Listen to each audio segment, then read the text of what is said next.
Good morning, everyone. Welcome to Saturday, 27th of August, where we'll continue from where we stopped with respect to how we go ahead consolidating the statement of profit or loss and other comprehensive income, including statement of changes in equity of the parent and that of the subsidiary. Now, today we'll start to look at further adjustments that are critical. And these adjustments, we've more or less considered them before now when we're consolidating the balance sheet, where we'll talk about adjustment for sale of goods with respect to unrealized profit, and equally adjustment that relates to sale or transfer of item or property, plant, and equipment. And as we have said earlier, and will continue to say, that group accounts is considered the accounts of the parent and that of the subsidiary as if this is an account of a single economic unit. Therefore, on this premise, we'll now more or less venture into some of the discussions we had earlier. And today, we'll start with aspect of sale of goods. Now, when we have sale of goods, what then do we need to consider? Let's say, for example, the parent procure goods of which is sold to customers, and part of the parent's customers is the subsidiary. And imagine he sold the goods to subsidiary, the parent's total revenue will be that sold to third party plus that sold to the subsidiary. Now, invariably, for simplicity's sake, let's say the subsidiary sold all of those goods. At the end of the day, the subsidiary selling all of those goods will account for subsidiary's revenue. And if we are to consolidate, we'll be consolidating the revenue as reported by the parent and the revenue as reported by the subsidiary. Just mere adding the two will not necessarily show us an economic view. Rather, it's just showing us an addictive view, which means it's a mere addiction that is adding the parent's revenue with the subsidiary's revenue, rather showing the revenue as a single entity. Therefore, what can we observe? We should be able to observe that there is double counting of revenue and likewise double counting of cost of sales. Why? Because part of the revenue reported by the parent is equally reported by the subsidiary. Which then means that invariably, what should have been revenue should be, one, the parent's revenue from third party, excluding that of the subsidiary. That is, excluding that portion is sold to the subsidiary, which means if he has made revenue of 1 million, 800 was sold to third-party customers, 200 was sold to subsidiary. Therefore, the revenue from the group perspective from the parent should only read that of the parent to third party, which is 800.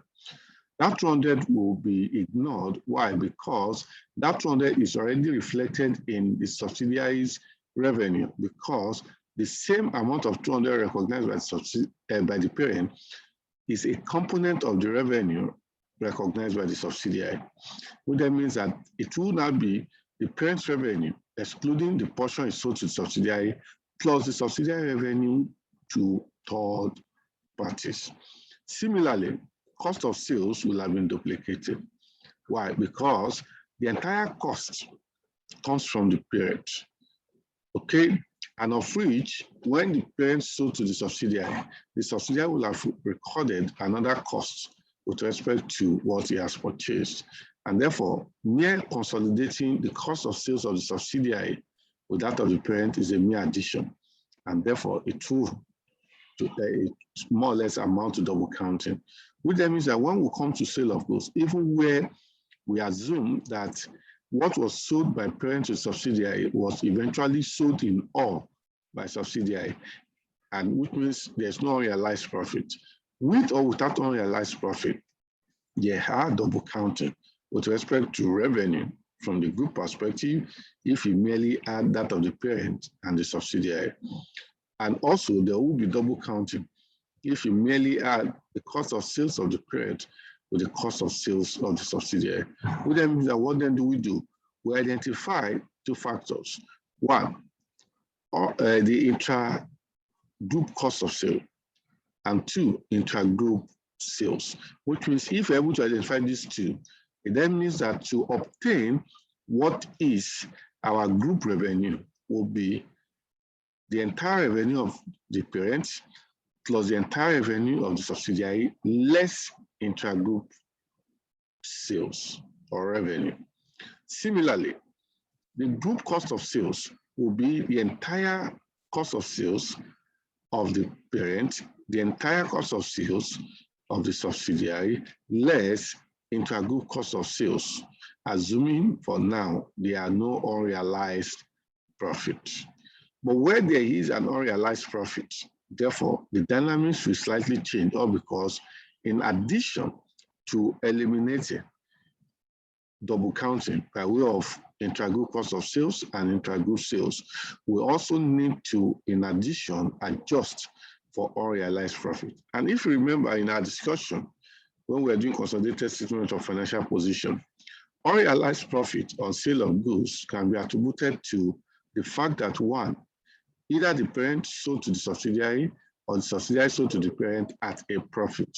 And that two, the whole of what was sold or part of what was sold remained unsold by the party to the third parties, that is to the external customer, which means unrealized profit will only be ascribed to the portion of intercompany sale of goods to which the other party has been unable to sell the goods or items to external customers.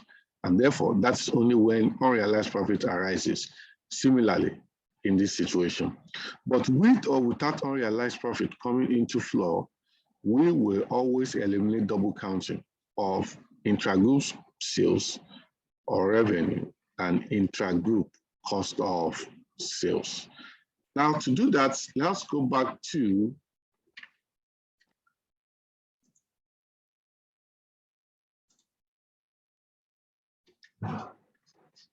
we'll stop at illustration 6, I guess.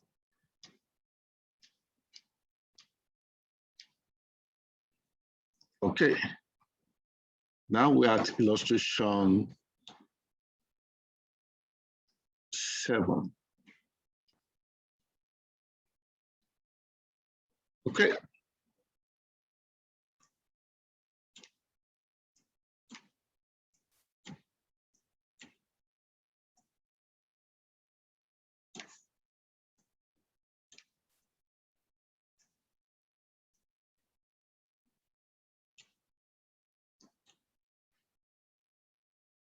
Okay, I want somebody to read this question. And from there, we can forge ahead in trying to solve this problem. Can somebody volunteer to read this question?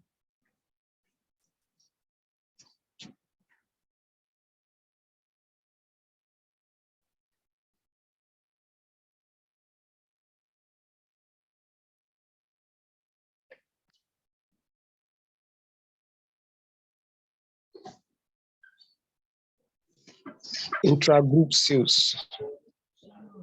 The consolidated figures for sales revenue and cost of sales should represent sales to and purchases from outsiders, that is, parties outside the group.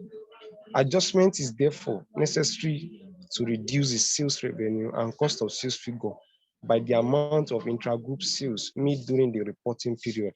Furthermore, the adjustment becomes more complex if there is unrealized profit resulting from the sales of goods by either party when such sales value includes add-on or loaded profits of which part of the entire inventory is yet to be sold. In this case, there exists the need to calculate the unrealized profits on intergroup unsold goods or closing inventories at the year end and reduce consolidated gross profit by this amount. By implication, the adjustment to cost of sales will be the balancing figure, that is, intercompany revenue less unrealizable profits. Illustration 7.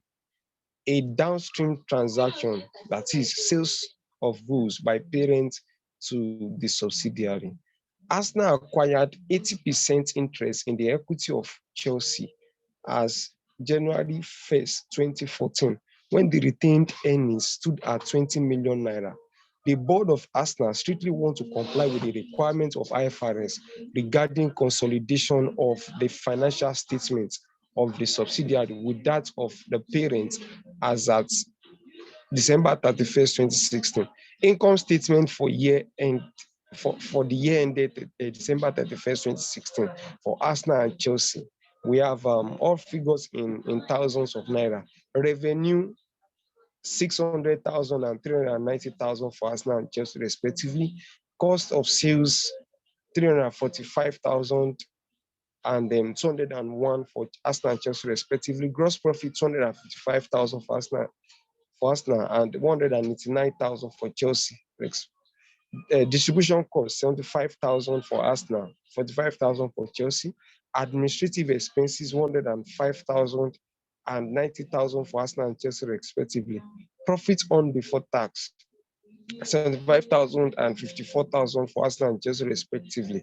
Income tax 25,000 and 29,000 for Arsenal and Chelsea respectively. Profit for the year 50,000 and 25,000 for Arsenal and Chelsea respectively. Movement in reserve. Retained profit brought forward for Arsenal is 420,000, while for Chelsea is 65,000. Profit for the year 50,000 naira for Arsenal and 25,000 naira for Chelsea. Retained profits carried forward makes up 170,000 for Arsenal and 90,000 for Chelsea. Additional information. Arsenal sold goods to Chelsea for 50 million naira when it actually cost the parent company 40 million naira. Unfortunate, as the year end, included in the inventory of Chelsea PLC is the old inventory sold by Arsenal. Required, prepare the consolidated statement of profit or loss and consolidated statement of changes in equity, given that the share capital of Arsenal stood at 200 million and that of Chelsea amounted to 100 million naira, and the amount of non-controlling interest at acquisition as measured at fair value stood at 24 million naira.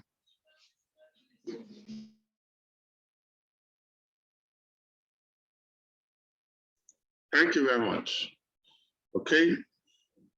Now, let us now take that question and take it up to our spreadsheet.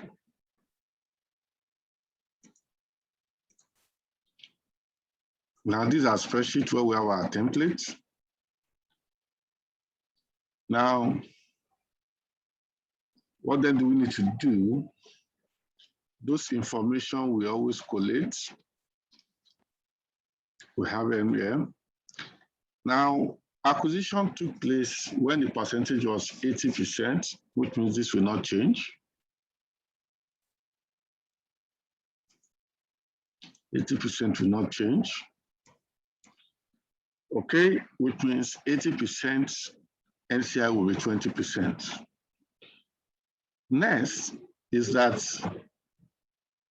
the date of acquisition, the retained earnings of the subsidiary stood at 20 million naira.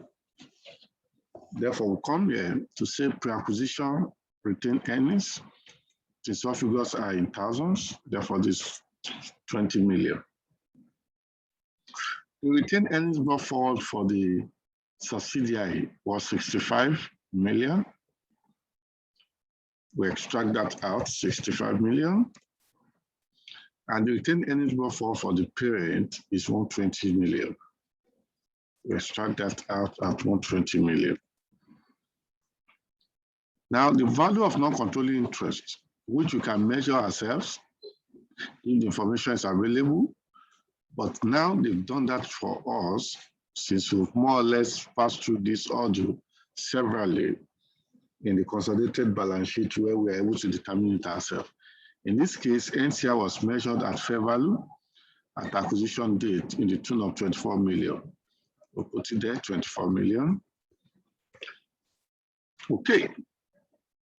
Now, the next question was to more or less take every aspect of our formation here, which means the exact way it is in the question. We can bring all our information down here.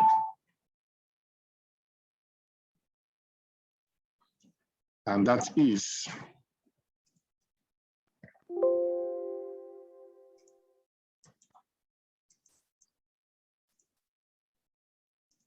if I have to type it one by one, this is what I'll produce. Okay. Now, let us assume there's no adjustments. The exact information here is what I've brought in here. And at the end of the day, my profit for the parent is 50 as it is here. My profit for subsidiary is 25 as it is here. Now, how do we attribute it? 50 goes directly to the parent, and 25 goes to the parent and the NCI in ratio 80-20. And if you want to know, you can take this to check. Okay, that is 80% of 25. And if you also come here and you check, it is 20% of 25. Now, what has happened? What has happened is that there's intercompany sale of goods. And intercompany sale of goods is such that Asna sold goods to Chelsea for 50 million, when it actually cost Asna 40 million, which means the cost of what Asna sold for 50 million is 40 million, which means Asna made profit of 10 million by selling to its subsidiary. And now we are told that, unfortunately, at the end of the year, included in the inventory of Chelsea is the old inventory by Asna. What it means is that all of the worth of goods worth 50 million that Asna sold to Chelsea, Chelsea was unable to sell one out of it to his own customer, which means he has this inventory arising from intercompany sales. Now, the question then we need to do is to come here and say, we have intercompany sale of goods, which we have to eliminate. Whether we sell at profit or not, whether there's unrealized profit or not, the sales between the parent and the subsidiary have to be eliminated out of this combined sales, all because it is reflecting here as at the time Asna sold. It's also reflecting here as at the time Chelsea will have sold. Okay, therefore, what then do we need to do? What we need to do is to eliminate these sales, because though Chelsea has not been able to sell, but what Asna sold to Chelsea should not constitute sales from a group perspective. Why? Because you only sold to yourself, and that is not revenue. Revenue should be what brings about inflow from the outside.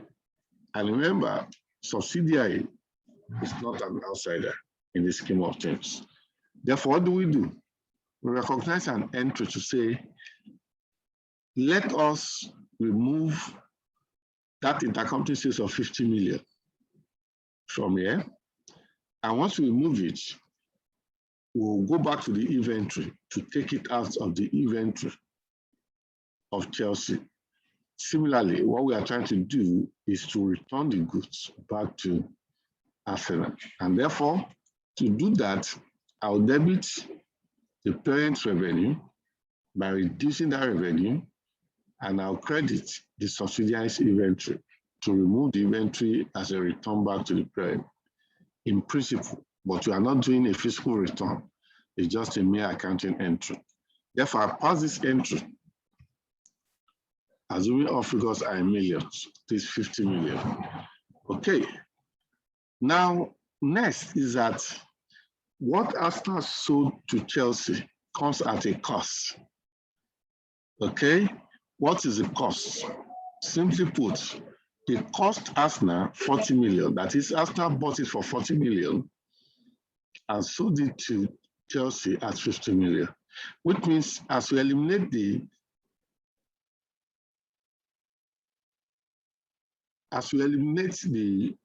revenue, we also eliminate the cost, which means in eliminating the cost, we are going to debit the inventory of the subsidiary and credit the cost of sales of the subsidiary. Okay, in this case, what do we do? And remember, whether you are doing it against the subsidiary or parent, it doesn't matter, because all what you are simply doing is to eliminate.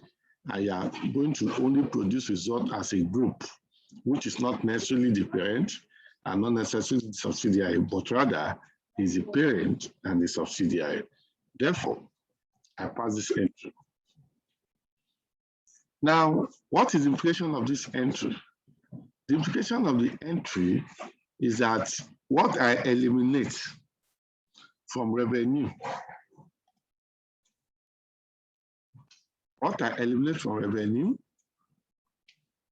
let me put it in yellow, is 50 million. What I eliminate from cost of sales from the group perspective is also 50 million. Now, if we net the two together, what is left uneliminated is 50 minus 40, which we are going to come to later. Okay, this is the initial profits.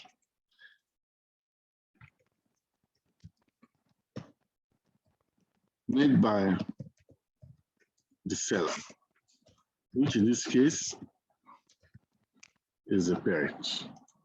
Now, this profit, we need to evaluate it, whether it is only realized or only unrealized or partly realized and partly unrealized.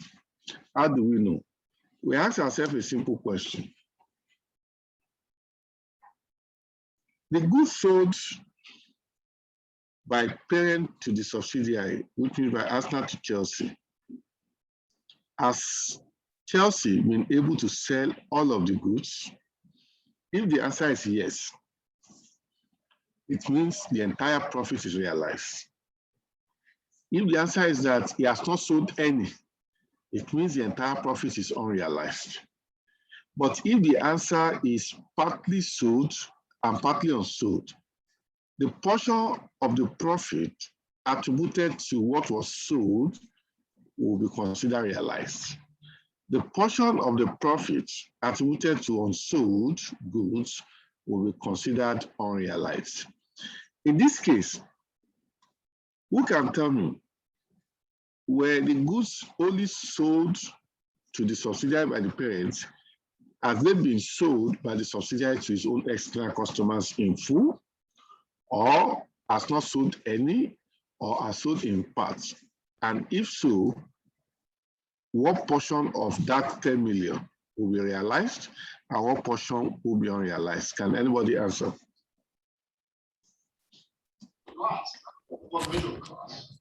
Okay, going by the question, it said, unfortunately, at the year end, included in the inventory of share CPS is the whole inventory sold by Arsenal PLC, which means that the profit is unrealized. Of course, which means that subsidiary was unable to sell anything. It means all of the profits, 100% are unrealized. Is that what you're saying? Yes, sir. Okay. Any person to corroborate or to contradict that position? Yes, I agree with that. Okay. Therefore, which means if you come here, what I've done here, I can replicate it here. Intergroup sales minus intergroup cost of sales will give me profit on intercompany sales. Now, but this is profit on intercompany, which is what we've done here. Let me just put the same color.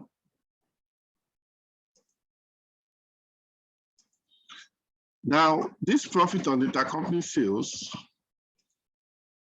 by the seller, we are now saying from the information here that the unrealized portion is the ratio or the percentage of unsold goods times this entire profit. Now, from your information here, you said 100% of the goods has been unsold. It then means that 100% of this 10 million, which is profit on intercompany sales, remain unrealized. Is that what you're saying? Is that what you're saying? Yes, sir. Yes, sir. Okay.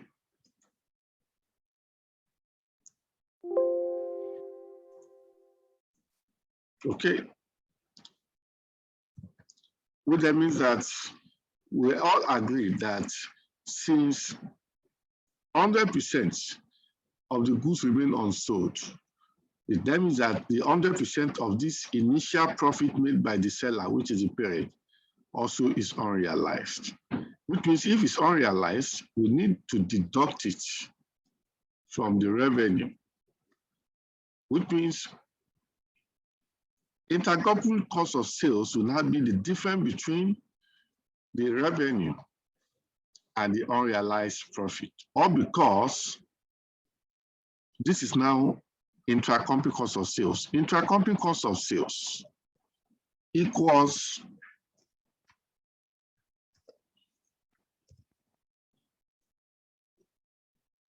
the cost of sales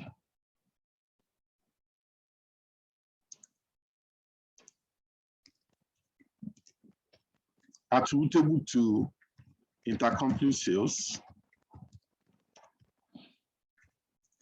plus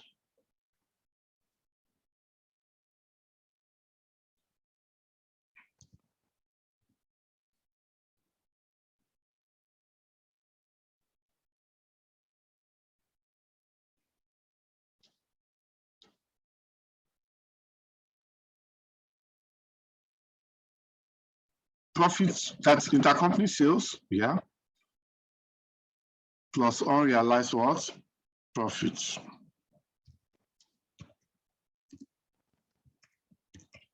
Now, what we are trying to do here, sorry.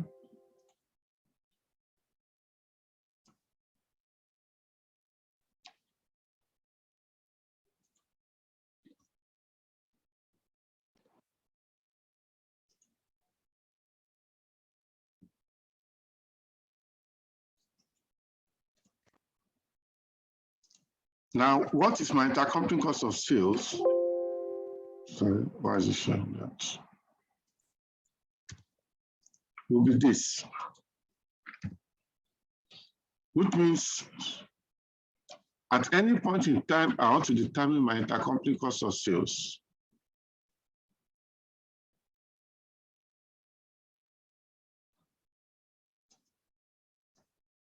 My intercompany cost of sales adjustment in this case is the difference between intercompany cost of sales and the unrealized profit.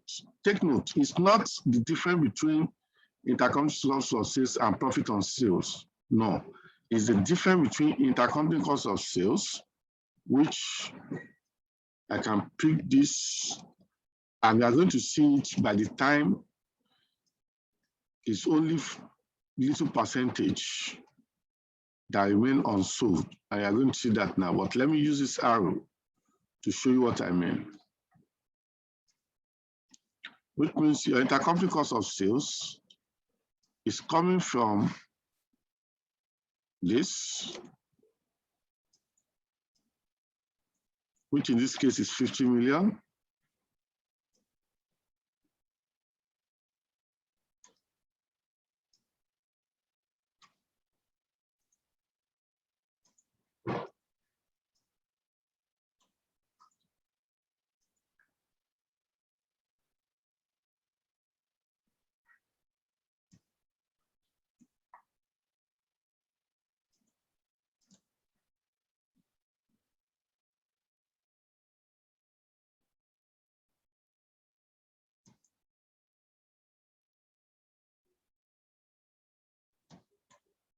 okay?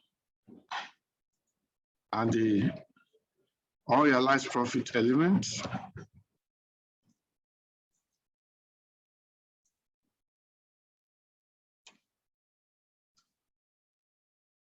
is not coming from profits on sale, but it's coming from the unrealized profits. Take notes, and that's it, which means there's a difference between this and this. They are not the same, and they will only be the same where 100% of the goods were unsold. They will never be the same when part of it has been sold or the whole has been sold. We are going to see it as we move on. Okay. Now, with this now, what then can we do? You can see the effect of the adjustment we made, which means first, your revenue will now be 600,000, the parent, plus subsidiary 390,000. When you add these two together, you can see it here as 990,000. Now, this 990,000 already duplicates this 50 million here. Which that means that what then do? We need to more or less remove that 50 million, which is the reason why we said we should debit revenue. Revenue is an income account that has a credit balance. When you debit it, what are you doing? You are removing that amount, which means what is group sales is now 940 because you've eliminated this intercompany sales. Similarly, the cost of sales of the parent is 345,000, subsidiary 201,000. When you add the two together, what you have is 546,000. But this 546,000 include costs, which is double counted alongside with this stated revenue, which means the same way we remove revenue, we also remove costs attached to that revenue. Now, the cost attached to that revenue is 40 for now, but this 40 and this 40 are not necessarily the same. Okay, why? Because of this angle. Just take note of this, which I'm going to explain when you start to observe that not all of the goods remain unsold. In that situation, this 40 is this 40 here, but it may not be the same thing subject to adjustment. We're going to see it with practical examples, which means now my intercompany cost of sales, which is this amount,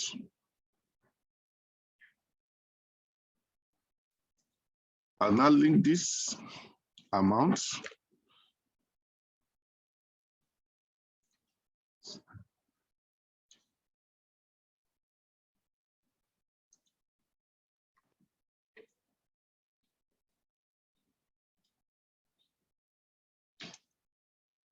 let me link this separately.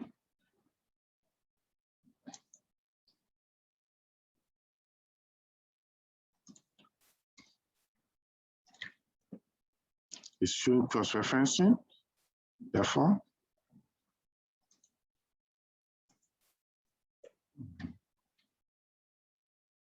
let me allow the cross-referencing.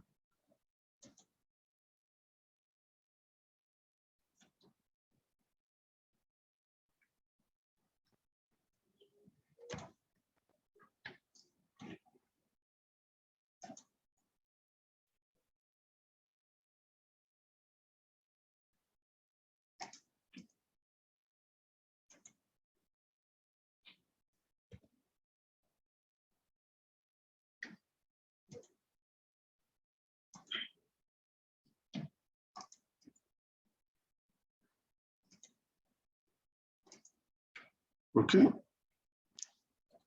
Let me just type it so that it will not cross-reference 50 and minus 40.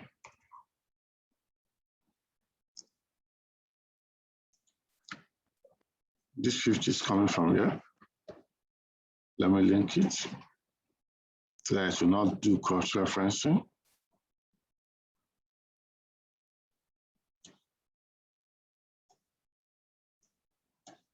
And this 40 is also coming from here.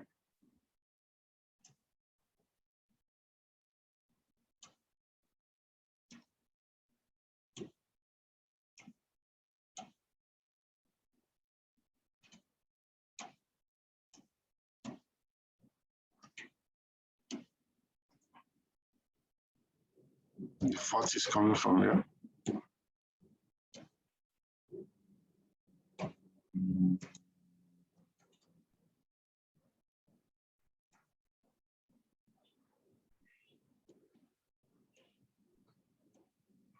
Okay.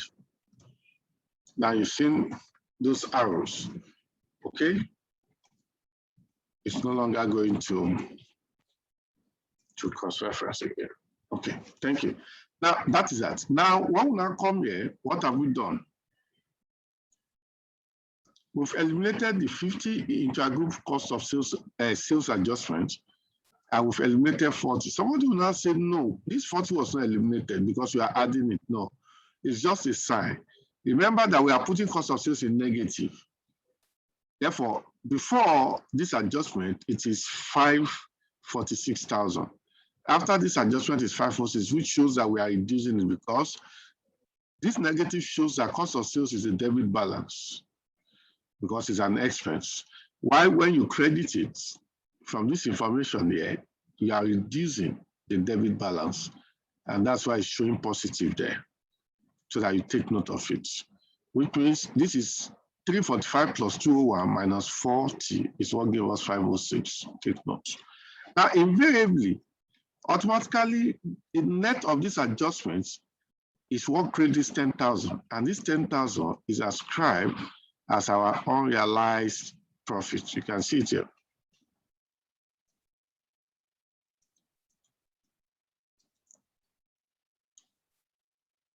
This amount you are seeing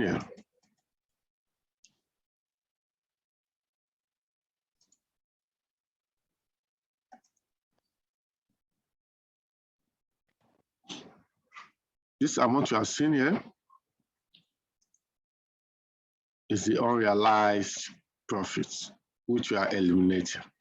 Now, which means, apart from eliminating intercompany sales and cost of sales due to double counting, any aspect of unrealized profit have to be eliminated. And it's only ascribed to the fact that one, the other party in the group sold to the second party in the group at a profit, and part or all of that profit is unrealized because only part or nothing was sold by the second party to external customers, which means invariably the only adjustments here are as shown here.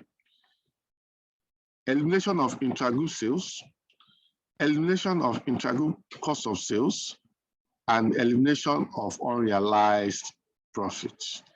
At the end of the day, our gross profit is now that of the parent, 255,000, plus that of the subsidiary, 189,000, minus unrealized profits, will give us 434,000, as against 444,000 if you are to combine the two without adjustment. Now, this is our true gross profit position because we have eliminated 10,000 that was made by the parent from the sales to the subsidiary when the subsidiary was unable to pass such a burden to external customers. Therefore, we now ask, the unrealized profit was made by who? Was made by the seller. Who is the seller in this case? Is the parent. Since the parent is the seller, it then means that we are retrieving the profit from the parent. NCI in this case is unaffected because this transaction, as we have said earlier, is a downstream transaction. That is transaction where the seller is the parent and the buyer is the subsidiary, and the parent has made 10,000 out of the subsidiary, which we consider unrealized, and therefore we need to go back to the parent, retrieve that 10,000, and by the time we retrieve it, it suppresses down the profit of the group to show the true economic view and financial results of a group, which is not merely an addition of the result of the subsidiary, an addition of the results of the parent. Therefore, the whole of these adjustments,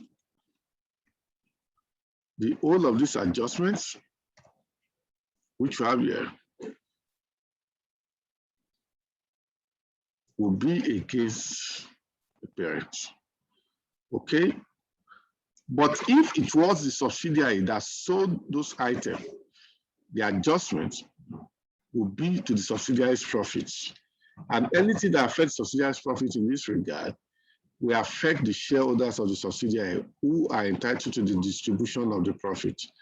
And who are the shareholders? The parent and the non-controlling interest. In that case, they will now have to share it in ratio 80 and 20.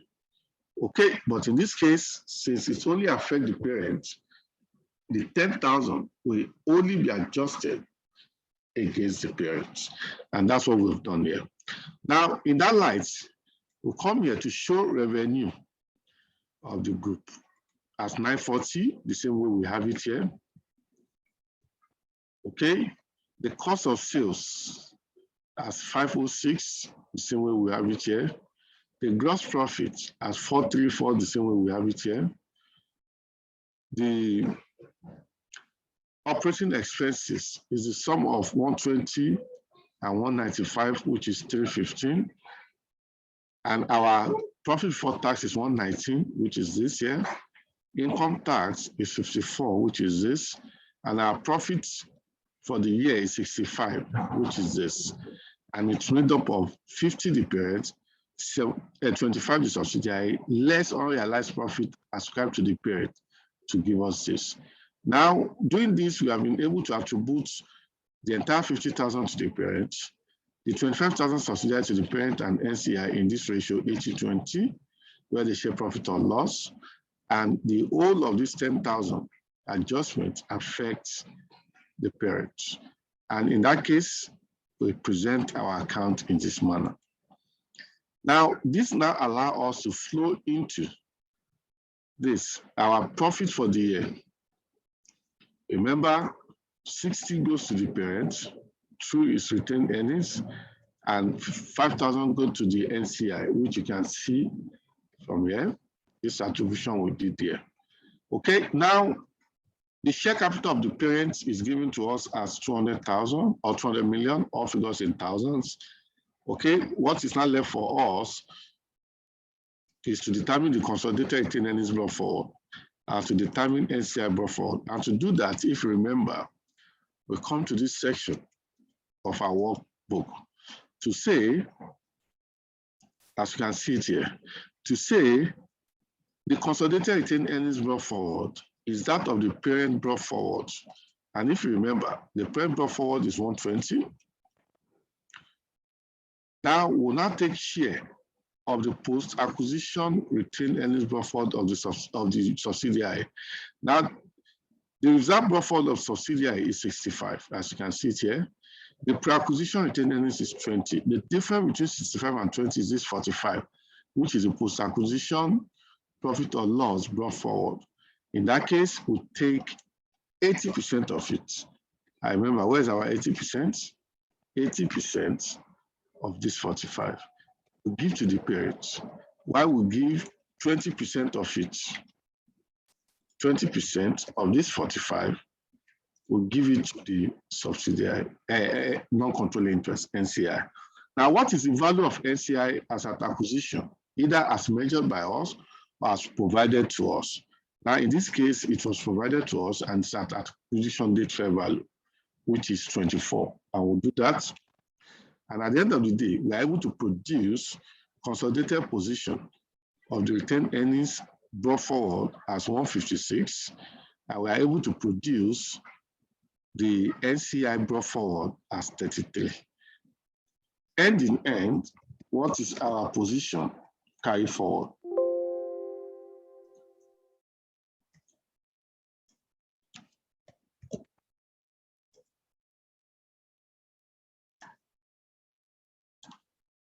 And that is it. Any question on this?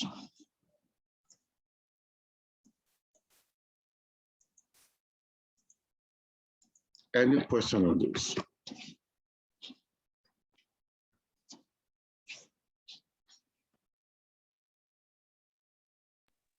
No question from.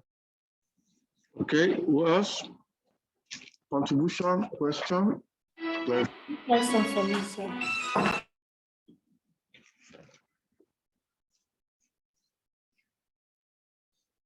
Okay. Therefore, these are how we arrive at our results. Now let's now look at a situation. And the situation here is also of a downstream transaction, but in this case, it's still a downstream transaction, but in this case, not all of the goods remain unsold, which means they sold some remain unsold, and they are in the inventory.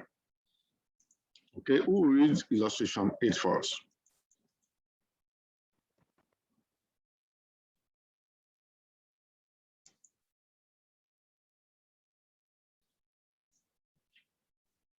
Who will read illustration 8?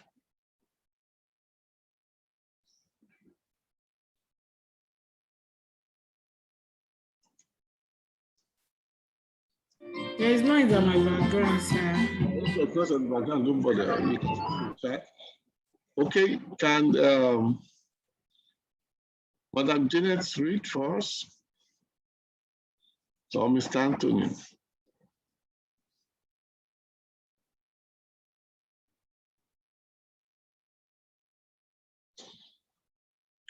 Or Samuel, can you read? Okay, Janet is there. Okay, can you read?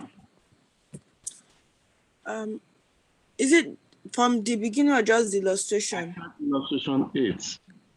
Okay, sir. Illustration 8, a downstream transaction, sale of goods by the parent to the subsidiary. Arsenal acquired 80% interest in the equity of Chelsea as January 1st, 2014, when the retained earnings stood at 20 million naira. The board of Arsenal strictly wants to comply with the requirements of IFRS regarding consolidation of the financial statement of the subsidiary with that of the parent as at December 31st, 2016. Income statement for the year ended December 31st, 2016, Arsenal and Chelsea figures in thousands, revenue 600,000, 390,000, Arsenal and Chelsea respectively. Cost of sales 345,000, 201,000, Arsenal and Chelsea. Gross profit 255,000, 189,000, Arsenal and Chelsea. Distribution cost 75,000, 45,000, Arsenal and Chelsea. Administrative expenses 105,000, 90,000, Arsenal and Chelsea respectively. Profit on before tax 75,000, 54,000, Arsenal and Chelsea. Income tax 25,000, 29,000, Arsenal and Chelsea. Profit for the year 50,000, 25,000, Arsenal and Chelsea respectively. Movements in reserves. Retained profits brought forward 120,000, 65,000, Arsenal and Chelsea. Profit for the year 50,000, 25,000, Arsenal and Chelsea. Retained profit carried forward 170,000, 90,000, Arsenal and Chelsea.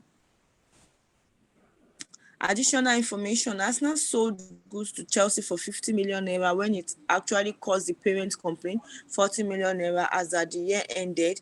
Included in the inventory of Chelsea PLC is 40% of the inventory sold by Arsenal PLC. Required: prepare the consolidated profit or loss and the consolidated state changes in equity, given that the share capital of Arsenal stood at 200 million and that of Chelsea amounted to 100 million, and the amount of non-controlling interest at acquisition as measured at fair value stood at 24 million naira. In this context of this text, we approach a step-by-step approach to explaining the requirements of IFRS 10 with regards to consolidating the financial result of the parent and subsidiary as depicted below. Thank you. Thank you.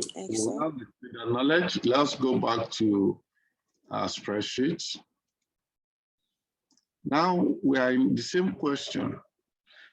From this question read, who can tell me what is the distinguishing factor in this question? What's really the difference between this and the last question?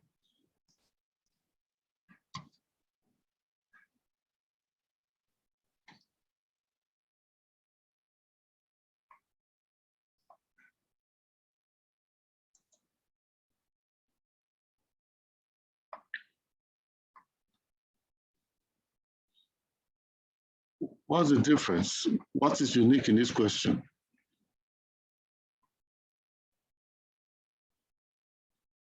I can't hear anybody talk.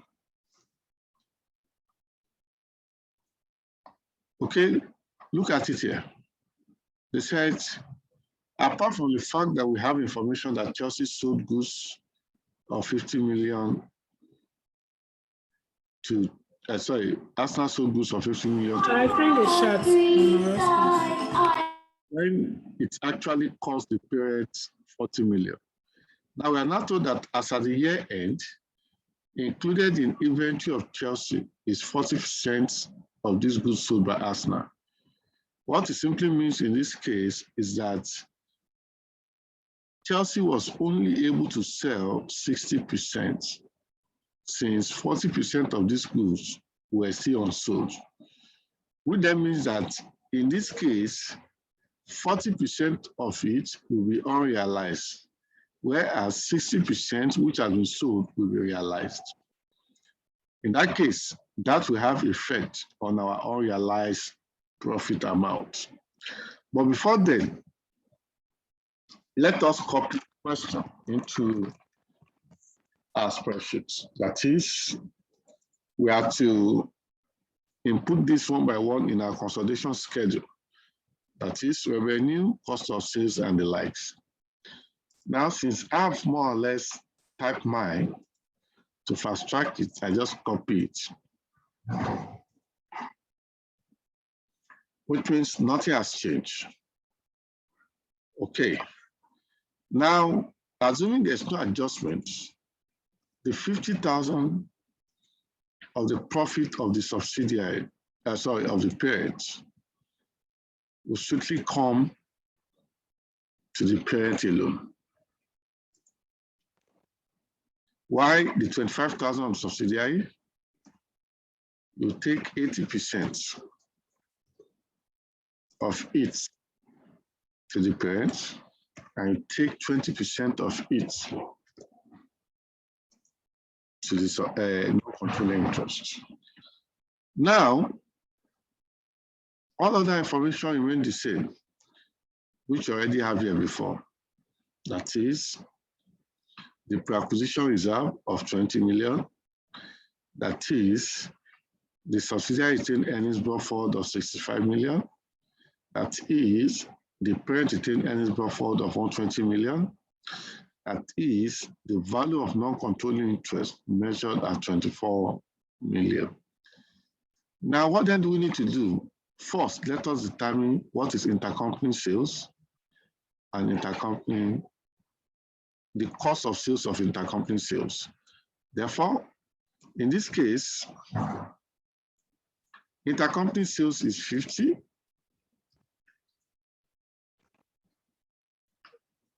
Intercompany cost of sales or cost of goods sold for what intercompany sold for is 40,000. Then put it in bracket. That means that when Arsenal sold to Chelsea, Arsenal made 10,000 from that sales. Now, the question then is, of this 10,000, what portion of it is unrealized? And we are wary of that portion because we need to eliminate it. But the portion realized, we have no problem about it. Now, and we're told that 40% of these goods are unsold. It then means that 40% unsold relates to unrealized profits. Okay, therefore, we'll come here and say 40% of this 10 is unrealized. Therefore, as I've done it there, I can show you where these things are flowing from. I will copy this.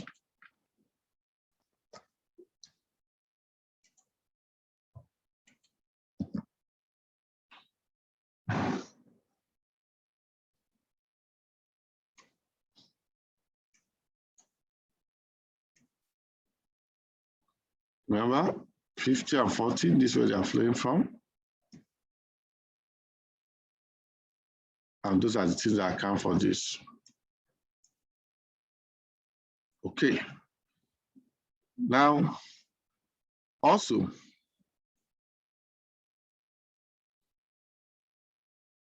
I copy this. I made mention of this before, as I'm going to come there now. My intercompany sale of goods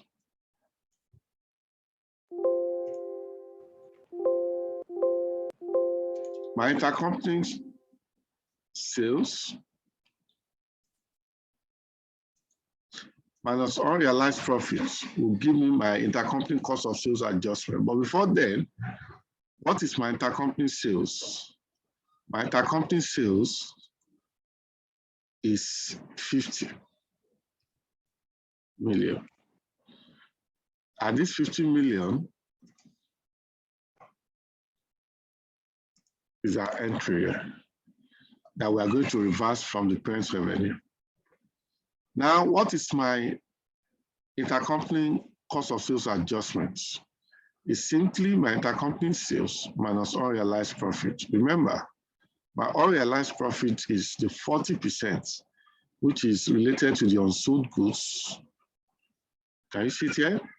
Applied on my intercompany profit on sale of goods, which means I'm not eliminating the entire 10, I'm only eliminating a portion of it that is related to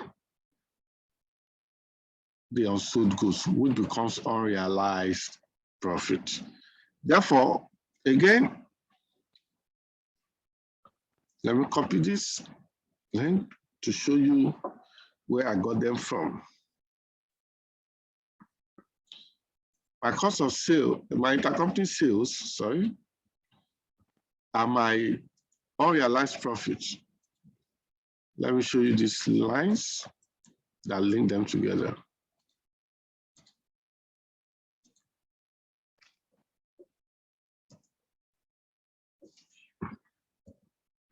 Okay.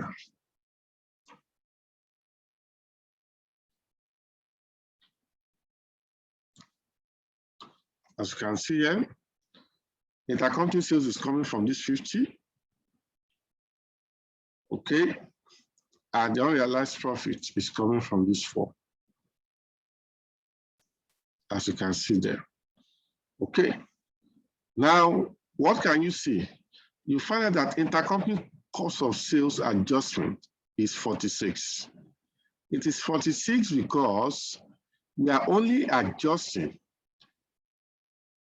first the cost, which is 40 million, plus the realized portion of the profits. Remember, the profit made by the parent of the subsidiary is 10 million. And if we say 40% is unrealized, it means 60% is realized. 60% of 10 million is 6 million. Is that 6 million plus this 40 million that will always make our intercompany cost of sales adjustments? Why are we saying so? Because since we have eliminated the 50 million intercompany sales, we must eliminate the intercompany cost of sales adjustment, which relates to the actual cost plus the 6 million realized portion that has been passed on to the subsidiary, which the subsidiary has passed on to its customers. Which means you can invariably say that intercompany cost of sales adjustment is the same thing as intercompany sales minus unrealized profit, or intercompany cost of sales, which was this 40 plus the realized profits. But we don't waste our time going from the second approach. We only use the first approach as a basis of doing that, which makes it much more easier. Which means at any point in time, the intercompany cost of sales adjustment that comes here will only be the difference between the intercompany sales revenue and the unrealized profits. Therefore, and that is what we have debited to the subsidiary's inventory, and we have credited to the subsidiary cost of sales, which means what is left as our adjustment is to debit revenue from the group perspective and also debit cost of sales from a group perspective. And the net effect of it, if you debit 50 to revenue and you credit 46, what will be left out is this 4. And what is that for? This 4 is the last adjustment you are making with respect to elimination of unrealized profit. Now let's see how we do that here. Revenue naturally should be 603.90, which is 990. But because there's double counting, we eliminate 50, remaining 940. Cost of sales naturally should be 546,000. But because there's double counting of the cost of sales, which is triggered by the adjustment of 46, it becomes 500. Now our profit, gross profit should be naturally 444,000. But because we have element of 4,000 unrealized as ascribed to 40% inventory of goods initially sold by Arsenal to subsidiary, which subsidiary was unable to sell, and which is what flows from what we have here. And therefore, we've done such elimination. And in that case, what happens? We have our position, rather than becoming 444,000, it's now 440. All other things remain what? The same. Which then means that this 4 million, who are we adjusting it against?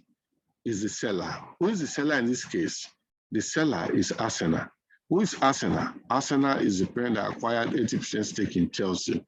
Therefore, the whole adjustment will affect the shareholders of Arsenal, which means the adjustment does not have anything to do with the subsidiary profit, but rather with the profit of the parent that was overstated. Now it was overstated by 4 million, which we are now making an adjustment for. Okay, supposing it's the subsidiary that makes the sales, which is an upstream transaction, it then means that it's the subsidiary profit of 25,000 here that is overstated by this 4,000. And therefore, to reduce it is going to affect the parent and NCI. But in this case, it is the 50,000 here that is overstated by 4 million. And that's why we are only adjusting against the parent in that case. Doing so produces this account for us, having attributed 71,000 into 66 for the parent and 5 for the subsidiary and for the non-controlling interest. And in that light, we are able to show our revenue 940. Where is that 940 coming from? It's coming from the group position after adjustment for intercompany sales. 500, where is it coming from? It's coming from the group cost of sales after adjusting for intergroup cost of sales and all sorts of things, up to where we are, and we're able to ascribe it. And remember, the profit for the year as attributed to NCI and the owner, which is the parent, more or less flows in here. Okay, and also we have 20 million, which flows in from the information here, being the share capital of the parents, as we will be reporting. Okay, but what is our consolidated retained earnings brought forward and NCI brought forward? It's not materially different from what we did here. Okay, why? Because from the information we have, we've said severally that the consolidated retained earnings brought forward for the parent is the retained earnings brought forward for the parent on a standalone basis, which is this 120, as we have seen it from here, and share 80% share of the post-acquisition retained earnings brought forward. And what is retained earnings brought forward for subsidiary is 65, but the pre-acquisition is 20. The difference is 45. This 45 represents the post-acquisition retained earnings brought forward for the subsidiary, which 80% goes to the parent. And you can see it here, 80% goes to the parent, 80 of this 45, not 65. Let me just do it here directly. And 20% goes to the non-controlling interest. Remember, non-controlling interest has its value measured at fair value at acquisition date of 24, which is what we have here. The sum of it is 33, which we have here. And 120 plus 36 is 156, which we have here. All things being equal, we check again. that will sum up all of this.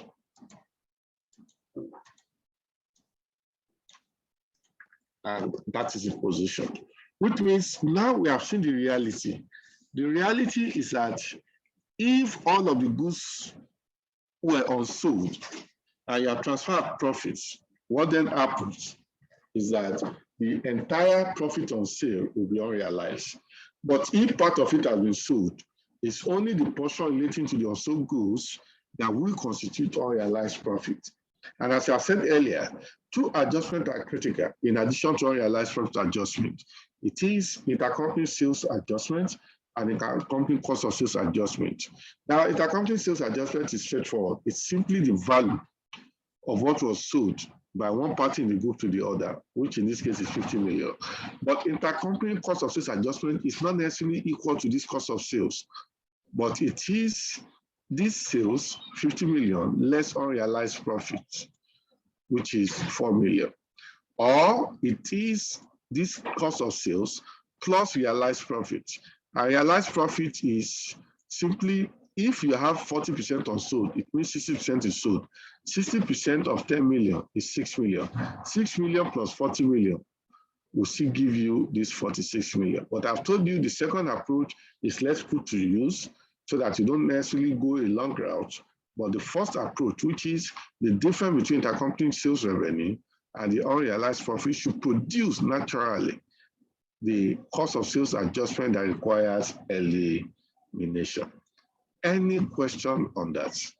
Now we have seen two scenarios now that buttress the fact that we need to carry out our adjustment as deemed appropriate between the cost of sales, revenue, and the gross profits that borders on unrealized profits. Any other question? Yes, sir. I have a question, sir. It's actually a need for, I just want to be clarified as regard this. Can you go back to this thing, sir? The, what's it called? The consolidated statement of profit or loss with adjustments. The aspect that this with adjustments. That's the consolidation schedule. Yes, sir. Exactly, the schedule. So this 4 million that relates to the unrealized inventory, can we also deduct it from, what's it called? I'm just from another aspect, but this one is very clear. I'm just looking at it from another angle.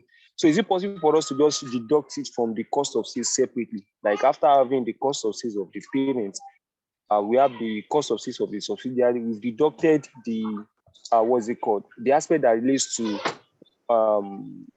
what's it called? Intercompany sales, like cost of sales that relates to intercompany sales. Why that of them unrealized profit? Can we just deduct it? Can we also deduct it directly from the, what's it called? The cost of sales? If we do it like that, is it still going to give us the same? Because I'm familiar with that kind of, I don't know if. That is part of our discussion that at this level, our exposure should be strictly on understanding principles, not understanding formula or anything. Otherwise, you might know formula, but you don't even know the rationale for it. And again, we can't explain what we are doing. And when we come across complex situation, we might not be able to address it. Now, let me show you something. How do we arrive at group cost of sales? That is this cost of sales, 500. What you'll assume is parent cost of sales. What is parent cost of sales? 345. 345. Subsidiaries cost of sales.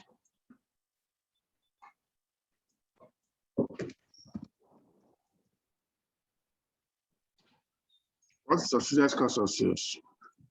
201,000. What is it combined?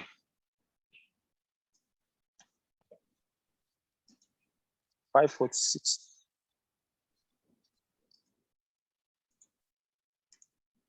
Now, this is the cost of sales I'll just call it combined. I won't call it group. Combined cost of sales.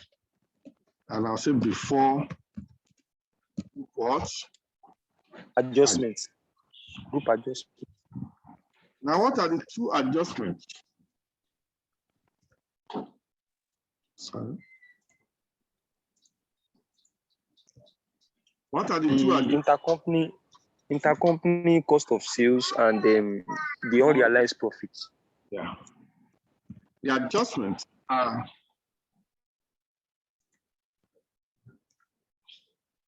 one, cost of goods sold by Arsenal, or let me just say by parents to subsidiary.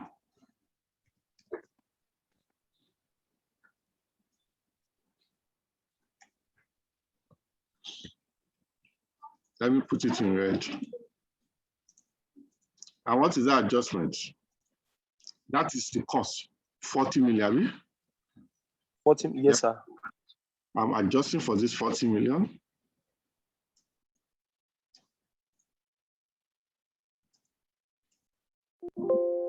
It's like 40 million, not 400. And two, I need to adjust, which means you can say now. Now I need to adjust for what? Unrealized what? Profits. Now this amount I'm doing here,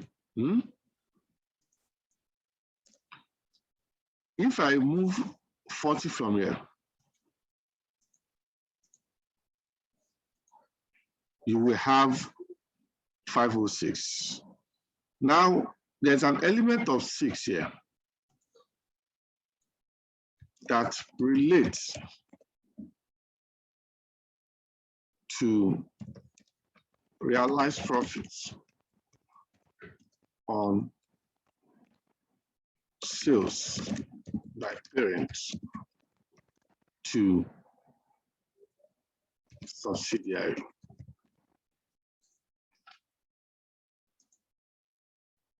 Let me just say realized to shorten it.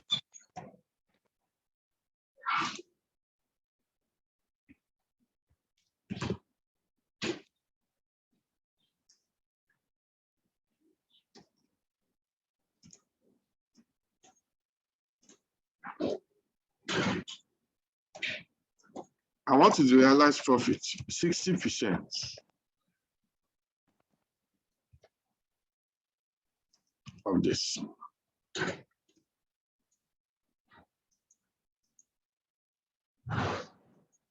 Because out of this 10, 60 was realized. Therefore, what do you have? That's 6 million. Therefore,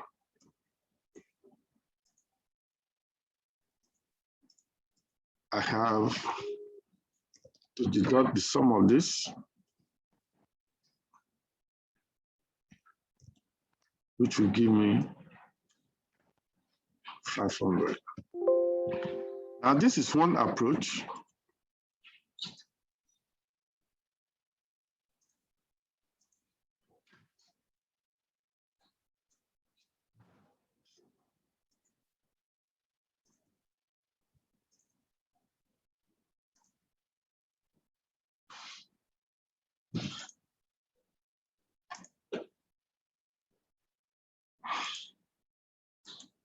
This is one approach.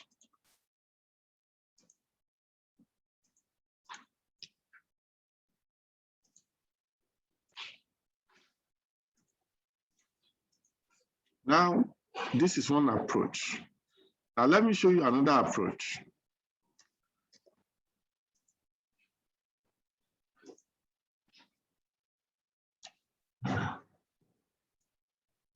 Another approach will say this same amount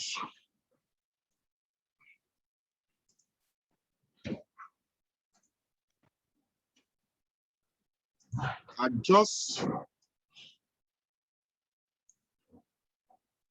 for intragroup sales that is deduct intergroup sales or intercompany sales, any language you want to use, and add back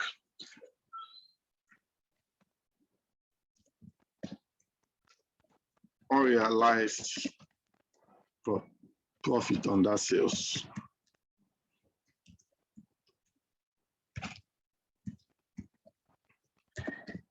And what's the unrealized profits? Intergroup sales is what? 50 million? 50 million. Now, deduct from it. Okay, you are told to deduct this, yeah? Deduct this, minus, Abi, and add this 4 million we did here. When we do that, invariably, what you are doing is that the net of it, which is if you deduct 50 and you add back 4, the net effect is that you are deducting 46. Same that we have here. Therefore, I'm not telling you that instead of not doing that on a standalone,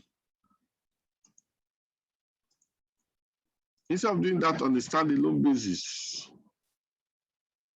which will take time, why can't you do it at once?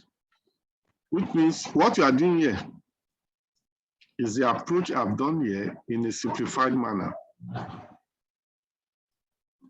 It's what I've done here in a simplified manner. Does it make sense? Yes, sir, it does. Thank you, sir. Which means why do you want to go the route of all this? Yeah, I just wanted to confirm if it's actually consistent with. Yeah. This one and the one I did earlier, this particular one and the one I did earlier, do you understand, are the same. Why this one is another approach which we barely use because it's complicated matter. People start to look at it, okay, which one is, why are you adding back, realize something, but it's the same results that they will give to you if you really have the understanding. Any other question? Which means what you know by way of formula that some people write and say, add this, deduct this. People are just adding and deducting. They don't know why they are doing what they are doing. So that if you come to practice and you have complicated situation, you might be looking like, what should I add? What should I deduct? No, why are you even adding in the first place? And why are you deducting in the first place? Those are the things we need to always answer as a question. You get what I'm saying now? Okay. Yes, sir, I understand. Thank you, sir. That is it. Any other question? Okay. Now, the next phase is that we will now look at what if the first two illustrations we've done, this one, where all of the goods remain unsold, and this one, where part of the goods remain unsold. What if it was subsidiary that made sales to the parents? Will it have been the same consequence and effects where all other things remain the same? These are the questions that we are going to ask ourselves in the immediate section. Okay, I want you to read question or illustration 9 that borders on when the society as an option transaction. Over to you. Illustration 9. An upstream transaction, sales of goods by the subsidiary to the parents. Arsenal acquired 80% interest in the equity of Chelsea as January 1, 2014. When the retained earnings stood at 20 million, the board of Arsenal strictly wants to comply with the requirement of IFRS regarding consolidation of the financial statement of the subsidiary with that of the parent as at December 31st, 2016. Income statement for the year ended December 31st, 2016. Revenue, Arsenal, 600 million, Chelsea 390 million. Cost of sales 345 million, Arsenal 201 million, Chelsea. Distribution cost, gross profit 255 million, Arsenal 189 million, Chelsea. Distribution cost 75 million, Arsenal 45 million, Chelsea. Administrative expenses 105 million, Arsenal 90 million, Chelsea. Income profit before tax 75 million, Arsenal 54 million, Chelsea. Income tax 25 million, Arsenal 29 million, Chelsea. Profit for the year 50 million, Arsenal 25 million, Chelsea. Movement in reserves, retained profit brought forward 120 million, Arsenal 65 million, Chelsea. Profit for the year 50 million, Arsenal 25 million, Chelsea. Required profit carried forward 170 million, Arsenal and 90 million, Chelsea. Additional information, Chelsea sold goods to Arsenal for 50 million when it actually cost a parent company 40 million at the year end. Included in the inventory of Arsenal PLC is 40% of the inventory sold by Chelsea PLC. Required, prepare the consolidation of profit and loss and the consolidated statement of changes in equity. Changes in equity, given that the share capital of Arsenal stood at 200 million and that of Chelsea amounted to 100 million, and the amount of non-controlling interest at acquisition as at matured at fair value stood at 24 million naira. In this content of this test, we will approach a step-by-step approach to explain the requirement of IFRS 10 with regards to consolidating the financial results of the parents and the subsidiary as depicted. Okay. Arsenal Group. Thank you very much. Yeah. All right. Now, thank you very much. We can now switch to our spreadsheet. It's the same question, but what is different in this case is that Chelsea sold goods to Arsenal, which means in this case, unlike before when Arsenal sold, but in this case, Chelsea sold to Arsenal. And we discovered that in the inventory of Arsenal, they still include 40% of the inventory sold by goods sold by Chelsea, which means in this case, we consider it an upstream. Upstream in the sense that the subsidiary look up to the parent to sell.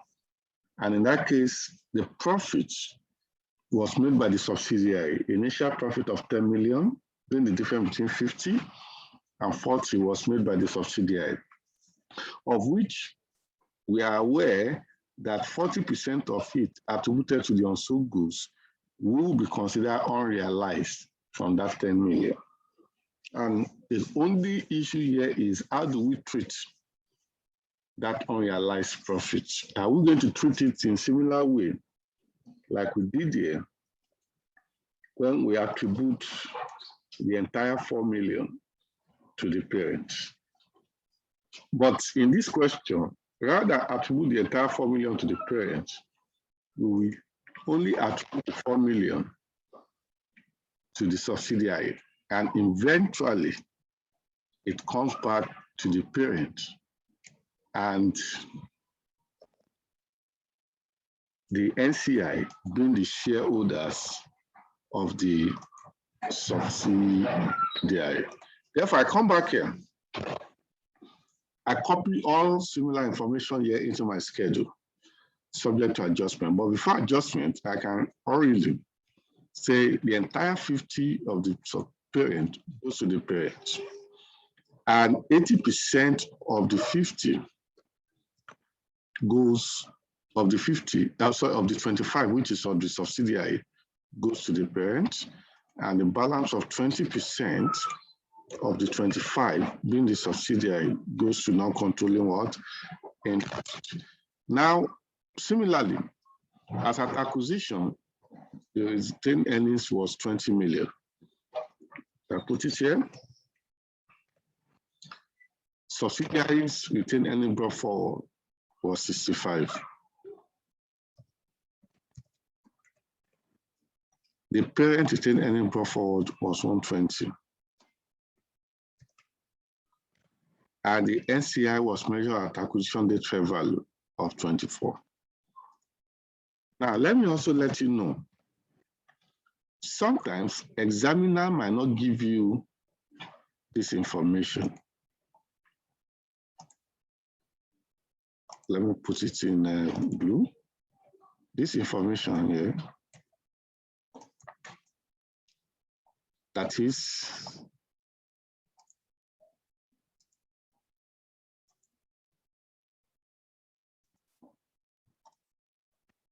this information here, these two, the examiner might not give you, which means probably they gave you balance sheets or they give you extracts and they just tell you retained earnings carry forward, or as at the end of the year was 170 and 90. How do you get this? How do you split it into 120 and 50 and 65 and 25? Is that you already know the relationship between retained earnings last year and retained earnings this year. All things being equal, if there's no profit distributed, it will be the movement between last year and this year that produces profit, which means if they give me 170, to get 120 is for me to deduct this 50, because this 50 is what came here. Now deduct 50 from 170 to get back to 120. Similarly, I'll deduct this 25 from 90 to get back to 65. So that not every time you get information on a platter of gold, just take note of those scenarios. Okay. Now,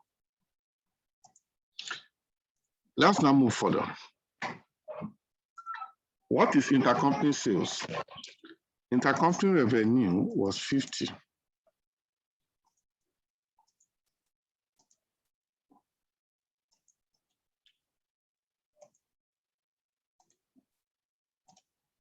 Intercompany revenue was 50. The cost of that 50 was 40. And which means profit on intercompany sales is 10. But we are told that 40% of it remain unsold. Therefore, 40% remain unsold. And it means 40% of that 10 million translate to this 4 million.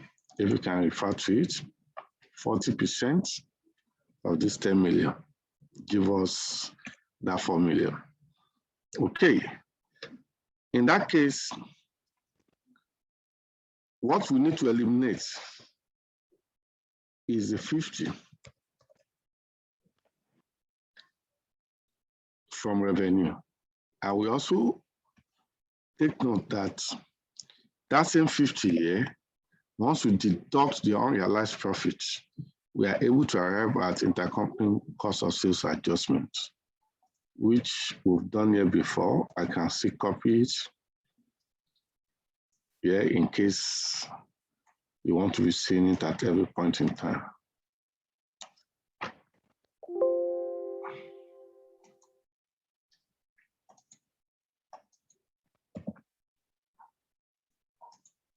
Okay, for our knowledge sake.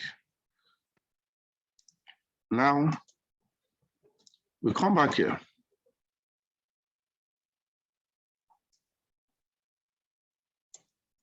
We eliminate the 50 and we eliminate the 46, thereby eliminating the unrealized profit of 4 million. While other information remain what? The same.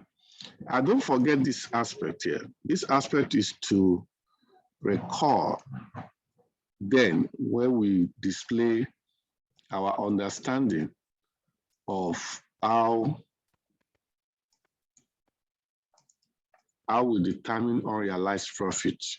There were three approaches which I showed you the other time that you can use to determine based on how information is presented. And that's just what I'm reiterating here. Okay, now let's come back here. Now we've done all of this adjustment. At the end of the day, the net impact on profits is 4 million, which means 50 plus 25 should have given me 75, but less is 4 million gave me 71.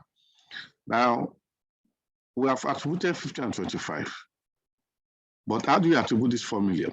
This 4 million is unrealized profit emanating from sales from the subsidiary to the parent, which means the profit is seated in the subsidiary, is seated inside this 25. And we are now saying 4 million of it is unrealized. But unknown to us that 4 million is unrealized, we have already distributed 25 into 20 and 5. What then do we do? The same ratio we use to share these earnings, we'll use it to share this recovery from them, which means in this case, unrealized profit on inventory attributed to sales made by subsidiary to the parent will now be attributed to the parent, 80% of it,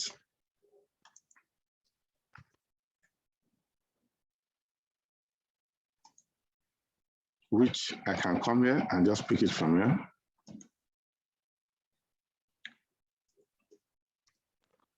And NCI will take 20% of it.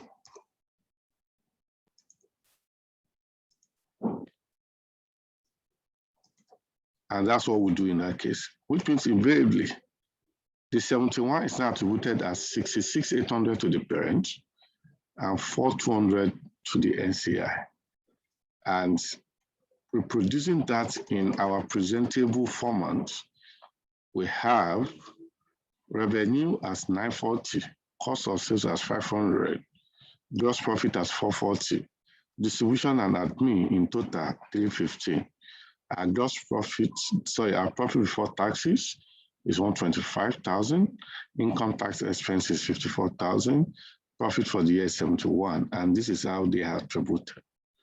Okay, and that is that. Now, here, it is 6,842, as you can see it from the flow here. Now, our share capital remain 200,000 for the parent. I come here, 200,000. Okay.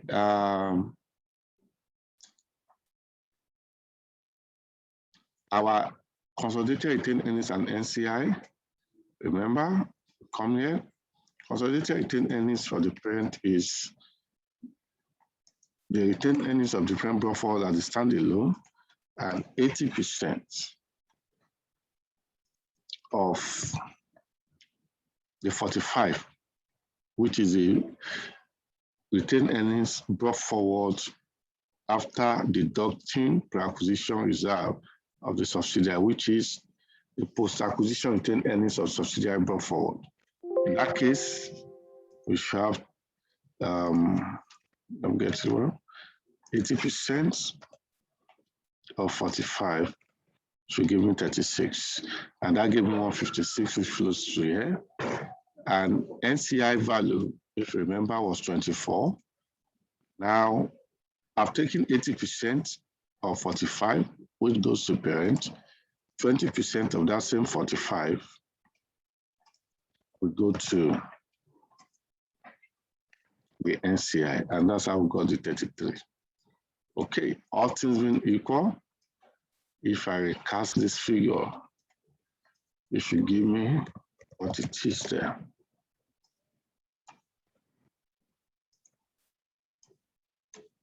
Okay, and that is that. Any question? Which means it's the same thing we've done before, only that when it comes to the fact that it was the subsidiary that made the sales and the unrealized profit is seated in the books of the subsidiary, how do we address the adjustment? And that's what we've done here. Any question? in this case. Any question? Okay, sir. For more clarification, so whenever we're having an upstream transaction where the subsidiary is selling to the parent, so we'll need to add these other adjustments under the what's it called? Under the profit, what's it called? Attributed to parent and subsidiaries, because I observed that we do not have something like that in the previous case, in the case of downstream. Is that the way it's No, I don't understand what you say. But okay. we did the same thing here, only that the whole adjustment only affects the parent. Okay. Why? Okay. The parent, because it was a parent that had that profit sheeted in this, Selling. and we can't remove it from it. But in this other question, it was a subsidiary, and anything that subsidiary affect the shareholders who are to affect the two. Okay, the parent and the NCI. Let us deviate away from issue of is upstream, is downstream. Let us understand the philosophy that is who has gotten what is not due to it that should collect it back from. Do you understand? And who you have collected something from that's supposed to get back to that person is what you give it to, which means is very basic from that understanding. Let us follow rather than summarizing it to say, okay, when you hear upstream, adjust it like when you no. At professional level, we need to understand the rationale for everything we do, not that they told us to do it in this manner. There must be a rationale, justification, there must be an underlying principle guiding us on what we need to do, and we need to understand that principle. Otherwise, we query that principle until you understand it. Any other question? Okay. Now, let us now look at a situation where it is not sale of goods, but rather it's a situation where within the group, assets were sold or transferred.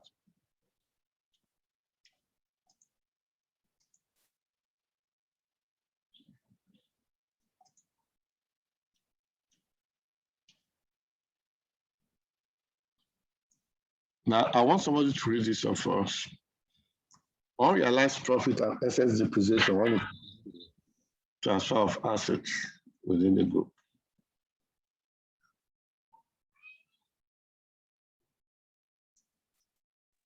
Okay, unrealized profit and excess depreciation on transfer or sale of property, plants, and equipment.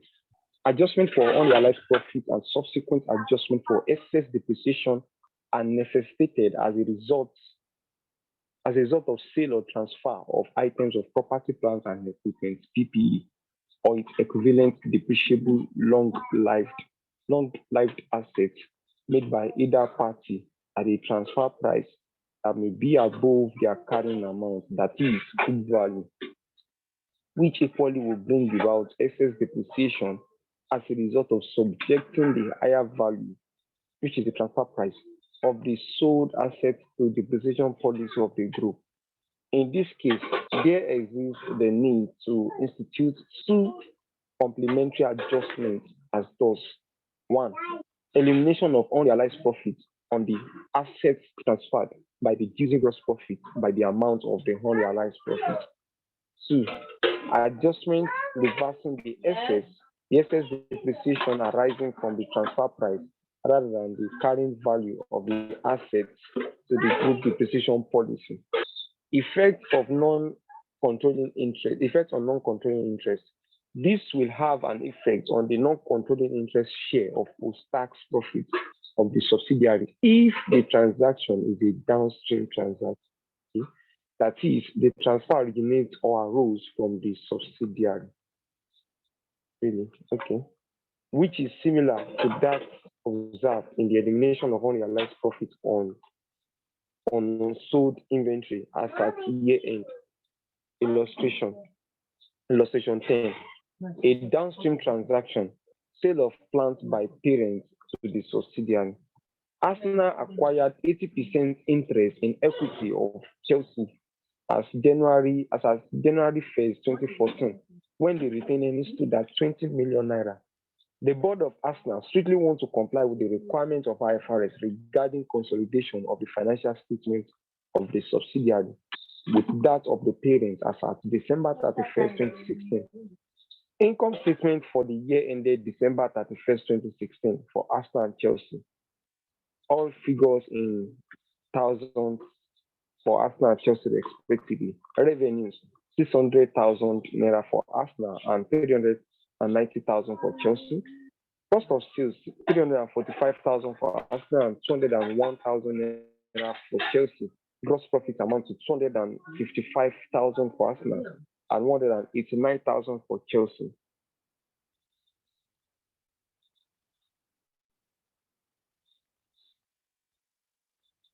Okay. Distribution cost, 75,000 naira for Arsenal and 45,000 for Chelsea. Administrative expenses, 115,000 for Arsenal and 90,000 naira for Chelsea. Other income, that is profit on disposal of plant, 10,000 naira for Arsenal. Profit before tax amount to 75,000 naira for Arsenal and 54,000 naira for Chelsea. Income tax amount to 25,000 naira for Arsenal and 29,000 for Chelsea. Profit for the year for Arsenal is 50,000 naira and then 25,000 naira for Chelsea. Movement in reserve. Retained profit brought forward for Arsenal is 120,000, while for Chelsea is 65,000 naira. Profit for the year for Arsenal is 50,000 naira and for Chelsea 25,000 naira. Retained profits carried forward for Arsenal 170,000 naira and retained profit for Chelsea carried forward is 90,000 naira. Additional information: Arsenal sold a plant to Chelsea for 50 million naira when its carrying amount stood at 40 million naira as at the transfer date being January 1st, 2016. As at the transfer date, the plant has a remaining useful life of 5 years and the pattern of consumption has since not changed. It is the company's depreciation policy to adopt a straight line method of depreciation required.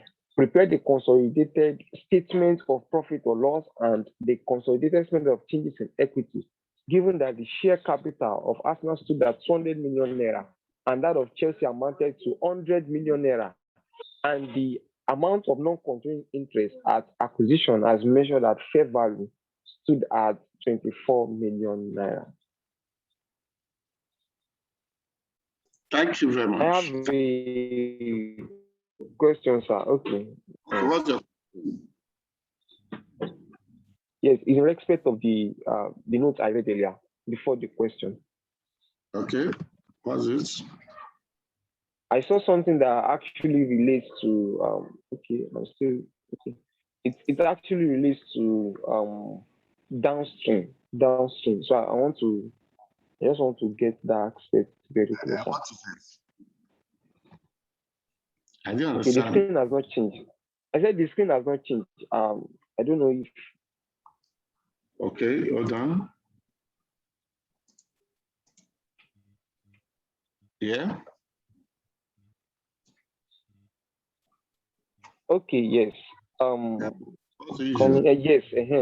The issue actually relates to the effect on non-controlling interest. They said this will have an effect on the non-controlling interest share of post-tax profit of the subsidiary if the transaction is a downstream. They now said the downstream transaction was explained as a case where the transfer originates or arose from the subsidiary. I thought downstream transaction is when the parent sells to the subsidiary. Okay. I just want to, I'm not really sure. I'm not really clear. Now they said this will have an effect on NCI interest, like non-controlling interest of post-acquisition profit of the subsidiary if the transaction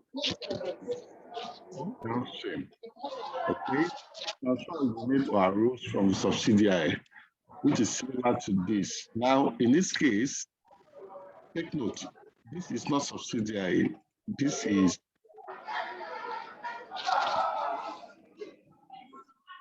not subsidiary. Let me change it. What you have here Let's go buy now. We'll go shop. We'll take the clean mouth.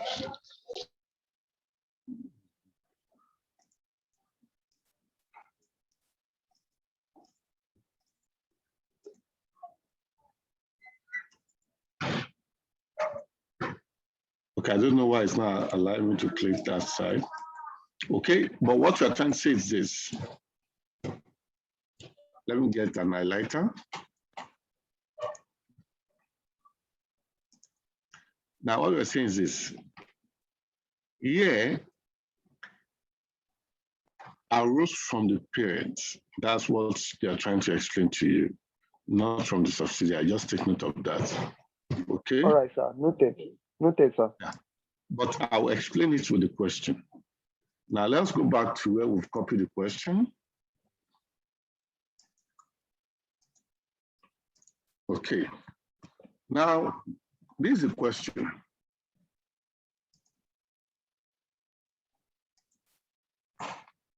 First, let's take note of this information. Pre-acquisition reserve was 20. I can put that there. Subsidiaries retained earnings before the 65. I can put that there. Parents retained earnings before is 120. I can put that there.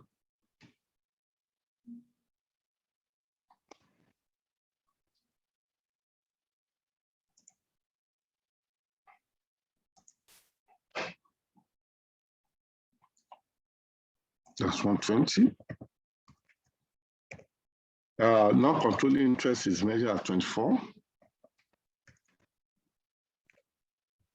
24, not to 40. Okay. Now, we're told that, okay, let me copy all of this information the way they are here.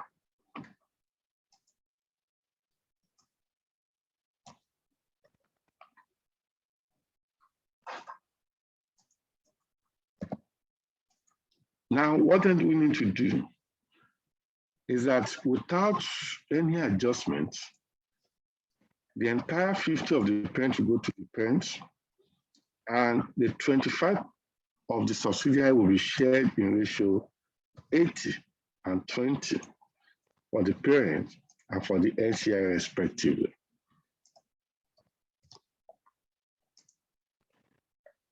Now, what is the adjustment we have?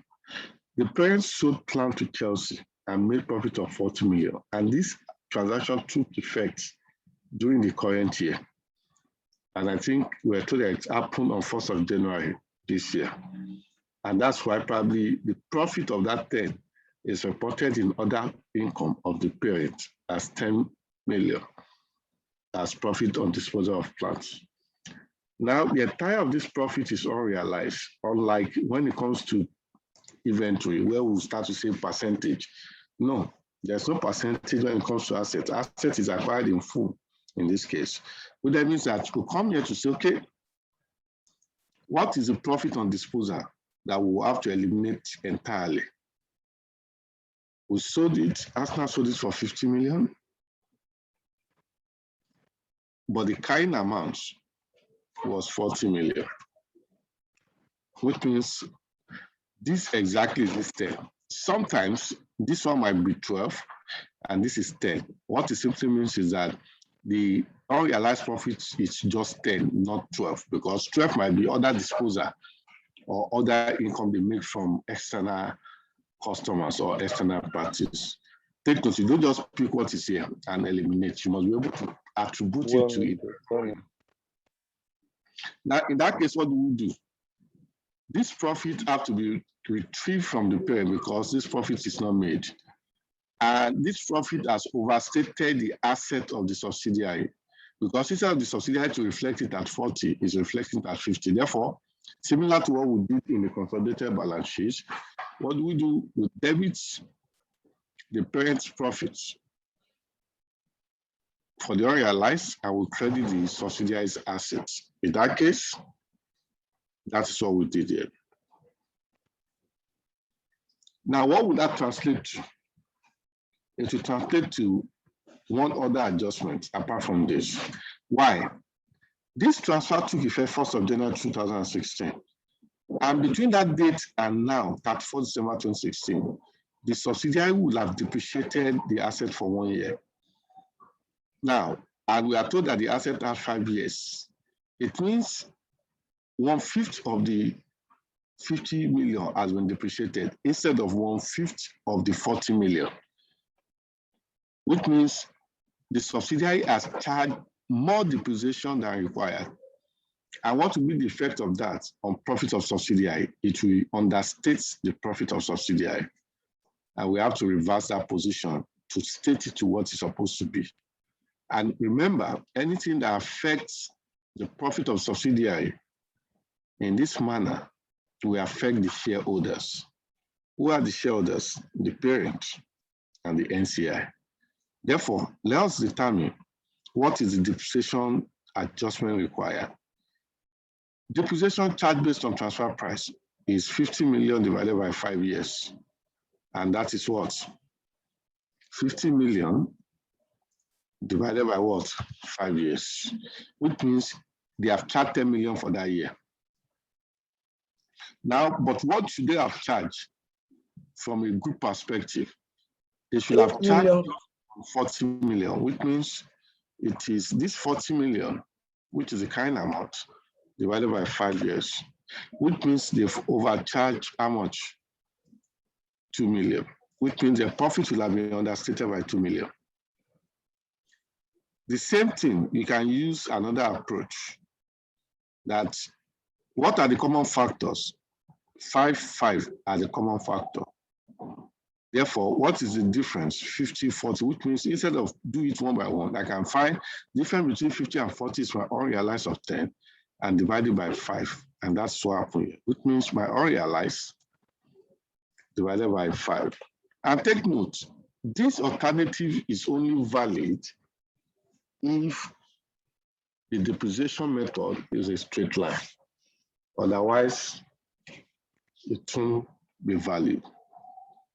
Therefore, it means the asset of the subsidiary is grossed up to the original value, given that it was not over depreciated, and the subsidiary's profit is restated up. Remember, depreciation probably has been charged into admin expenses. And if it's cost of sales, you adjust again cost of sales for manufacturing. But this, I think, is a trading company. In that case, the depreciation will have been component of OPEX, operating expenses. Therefore, that's why we are crediting that. And once you credit an expense, you are reducing the expense due to the overstatement, which invariably will increase your profit. And that's what we've done here. Okay, therefore, there are 2 adjustments that affect this year. But take note, if this is the second year, which means it's not like this year was when the transfer was made, which means if the transfer was made last year, this 10 million will only be adjusted for last year. It won't have effect on this year because we'll have gone with last year profit, which will have been adjusted for. But depreciation will be adjusted for every year.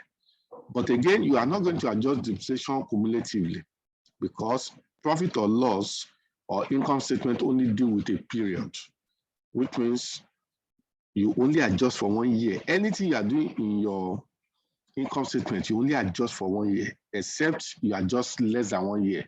For example, if the transaction took effect just in between the year, or you have issues that borders on acquisition during the year and all those things, we are still going to get to that level. But otherwise, you only adjust for 1 year in income statement. When you now have cumulative effect coming from last year or previous years, that will be adjusted for in your opening retained earnings. Okay, which means it will be adjusted for in this opening retained earnings and opening NCI, but not through profit or loss. Why? Items adjusted for in profit or loss are items that deals with that current period, which is just a year. Let us take note of it. This is not a balance sheet where you are doing cumulative. Therefore, in that case, let us see the adjustment we've passed. See our adjustments. Now, there's no intercompany sale of goods. We assume there's no intercompany sale of goods. The only adjustment we have here is that 1, income here was eliminated And 2, depreciation that was overcharged by the subsidiary inside this 90 has been removed, so that when you remove 2 from 90, what you have is 88. When you now add the 88 to 115, you now have a reduced amount. Because if you have just considered 115 and 90, it will have been 205. But now we're having 203 because we've removed the excess depreciation that was charged as a result of asset transfer between the parent and the subsidiary. Therefore, what happened in this case is that the net adjustment now is 8. Okay. Let me put it in bracket. Let me borrow this bracket here. Format print. Okay. Now, how do we do this adjustment? Who made this profit of 10 million is the parents. Therefore, who will it affect? Only the parents. Therefore, the 10 million here goes to the parents. This 10 million. I'll deduct it from the parents. Okay? Because we are told to deduct. Now, but who does this 2,000 asset depreciation affect? The person that owns the asset now, the buyer. Who is the buyer? Chelsea, subsidiary. Now, is the subsidiary profit that has been understated, which means the subsidiary profit should have been more than 25 by this 2,000, which means we've overcharged depreciation and we need to add it back. And once we add it back to subsidiary, it means that the subsidiary, we have to give the distribution to the parents and the NCI being the shareholders. Therefore, you take 80%, add back. Why are we adding back? Because we are restating the profit upward. Okay, if you remember, I can put it here. So 80% of it.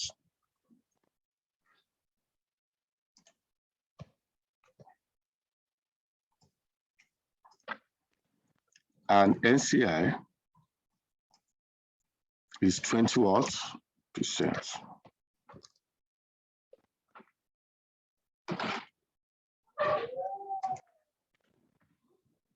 That is it. Invariably, we've seen our position.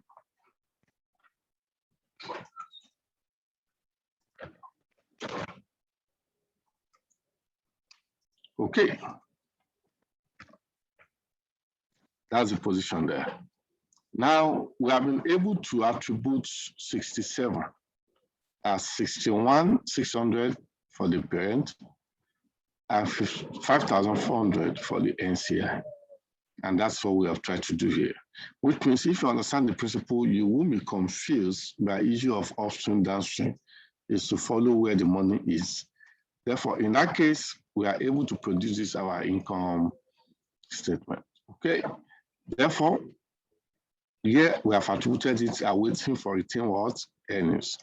Now, what's our retained earnings?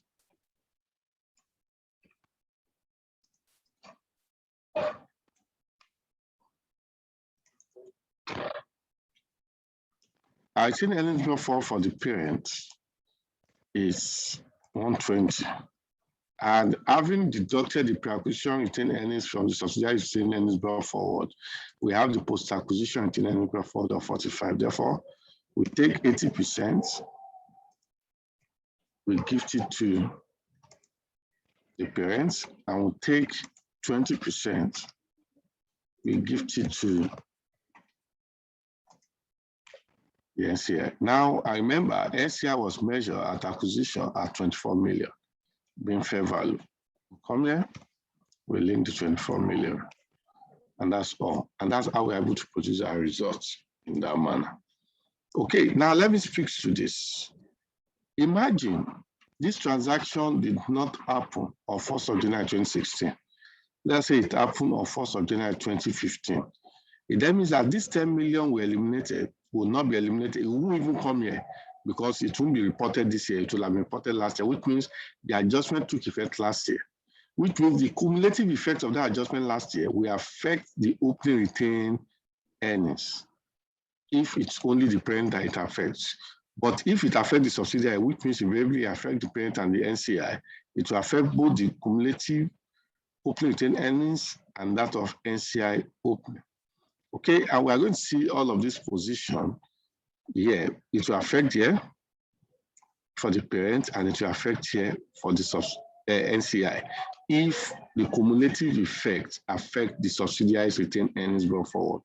But if the cumulative effect affect only the parent entity brought forward, all of it will only be adjusted for the year. Probably in the future dates, we will solve practical situations where we have such, and we're going to see it from that angle. Otherwise, everything we need to do has demonstrated itself the way it is. Any question? Oh, thank you very much, sir, for this for the explicit explanation. It's very clear. I've been having a lot of confusion about this, all of this excess depreciation and all of that over time, but this has actually settled it, and I was able to understand the difference between when it is to be adjusted in the current year and the prior year, adjusting the retained earnings. However, I don't know if you are still going to consider this in subsequent question, but I just had the mind of what's it called, asking it now, just to clear my doubt as well, because I've got myself acclimatized with some of these terms and it has affected me a lot.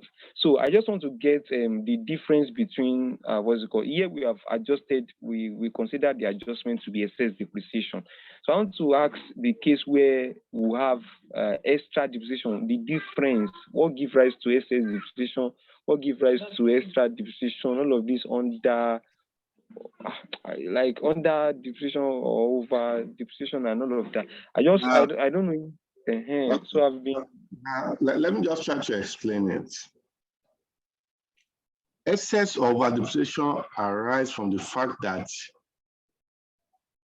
as a separate entity, you are expected to deal at arm's length. Thereby, when you sell, nobody wants to sell at a loss, which means you would naturally sell at a profit. Now, when you sell your asset, you dispose of your asset at a profit. Okay, to the person that buy it, the cost of that asset is higher than what it was in your book before you sold it. Now, because this is your subsidiary and two of you are said to be one, it then means that you are creating value out of yourself, thereby necessitating your subsidiary to now be depreciating the same asset that was already existing in the group at a higher amount than what is supposed to be if it was still left in the books of the parent, which means movement of assets or resources between the parent and subsidiary should not change the group position because they are still one. Do you understand now? Therefore, but because they are separate entities, it will naturally change. Therefore, you will keep track of that to say the disposal of assets at profit between one party to the other within the group that created higher depreciation being charged by the other party. Therefore, the portion of that higher depreciation is what we call excess depreciation or over depreciation. And that element have to be reversed year in, year out until the assets is fully depreciated.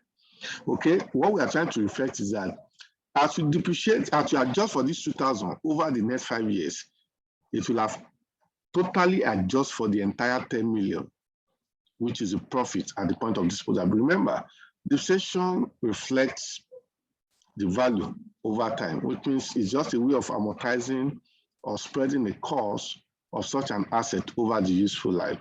But that means that it's only when you sell above the kind amount that it triggers excess depreciation.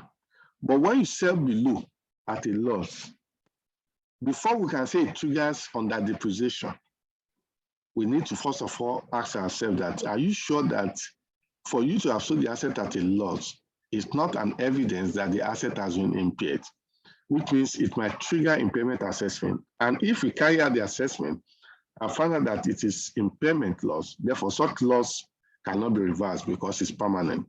It's a normal loss, okay? Which means the loss already exists even prior to disposal, only that we have not yet recognized it then. But if not, we will treat that loss as unrealized loss, and we are going to reverse it the same way we reverse profit, only that instead of deducting profit, you are adding to profit. And in that situation, it also triggers need to charge more depreciation, because when you have transferred at a loss, I can't hear you, sir. because when you transfer at a loss, the entity that purchased it from you will have purchased it at a reduced value, and thereby depreciating it at that reduced value, which means it's undercharging depreciation, as opposed to what it will have been charged in the books of the former owner, which then means that in that case, you have to book what we call additional depreciation to reflect what the depreciation will have been if that transfer has not taken place. Another name for additional depreciation is what we call extra depreciation, as the case may be, to correct for that on that depreciation. But that is provided that it is not attributed to an impairment loss. Okay. Now, another situation you might come across excess or extra depreciation is where upon acquisition, you measure the asset of the acquired subsidiary at fair value. And if the fair value is upward, it will trigger you to charge more depreciation in the future, because historically in the book, it's carried at a lower value, which is a cost. Conversely, if the fair value is a reduced value to the cost or to the kind amount, what then happens is that it's going to trigger you to more or less deduct excess depreciation that might have been charged, because if you have reflected the fair value, the kind amount of the asset will have been reduced. But since you didn't reflect the fair value, the asset was carried at big value, which are charged at higher rate. And in that situation, you have overcharged your profit with the excess depreciation. Therefore, you deduct excess depreciation in that manner. But if you have undercharged, you charge extra depreciation in that manner. I think that explains it all. Okay. Now, let's now look at the final one, which means the same question, but we are making it a twist whereby it is no longer Arsenal that sold to Chelsea, but Chelsea sold to Arsenal. Okay. And again, in addition to all what I've explained, I think most of you also need to go back to the text, the material, to read and study the material in its principle. And you could see that here, I've made all of the explanation in an elaborate manner so that you can have a better understanding. Therefore, let's look at the last illustration for today, which is illustration 11, where the sales was made by the subsidiary to the parent for the asset that was transferred. Okay, who will read it?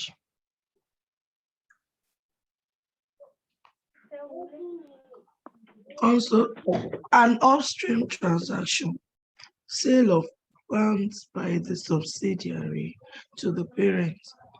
Arsenal acquired 80% interest in equity of Chelsea as January 1st, 2014, when the retained earnings stood at 20 million. The board of Arsenal strictly wants to comply with the requirement of IFRS regarding consolidation of the financial statement of the subsidiary with that of the parent as at December 31st, 2016. Income statement for the year ended December 31st, 2016. Revenue, Arsenal, 600 million. Chelsea, 39 million. Cost of sales, 345 million. Arsenal, 201 million. Chelsea. Gross profit, 255 million. Arsenal, 189 million. Chelsea. Distribution cost, 75 million. Arsenal, 45 million. Chelsea. Okay, administrative expenses, 105. Arsenal, 100,000. Chelsea. Other income, profit on disposal of plant, nothing for Arsenal, and 10 million naira for Chelsea. Profit on before tax,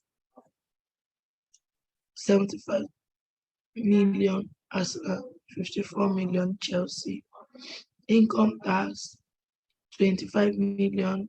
Arsenal, 29 million. Chelsea. Profits for the year, 50 million. Arsenal, 25 million. Chelsea. Movement in reserve. Retained profit brought forward. Arsenal 120 million, 65 million.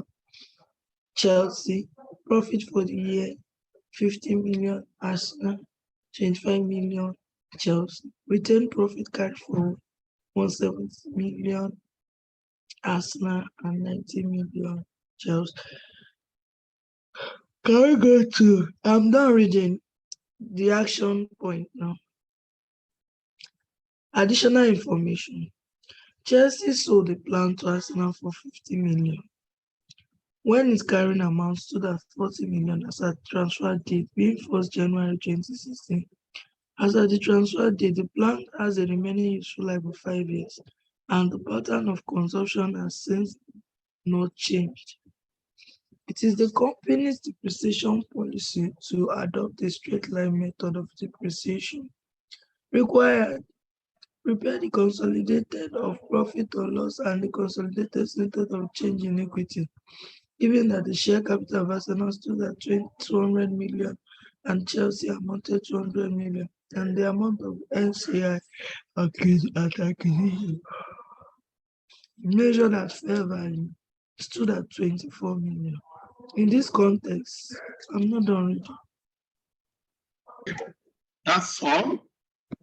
The context is what I'll speak to. Okay, now, the first thing here also is that the question remains the same, only that there's a twist. And what is a twist?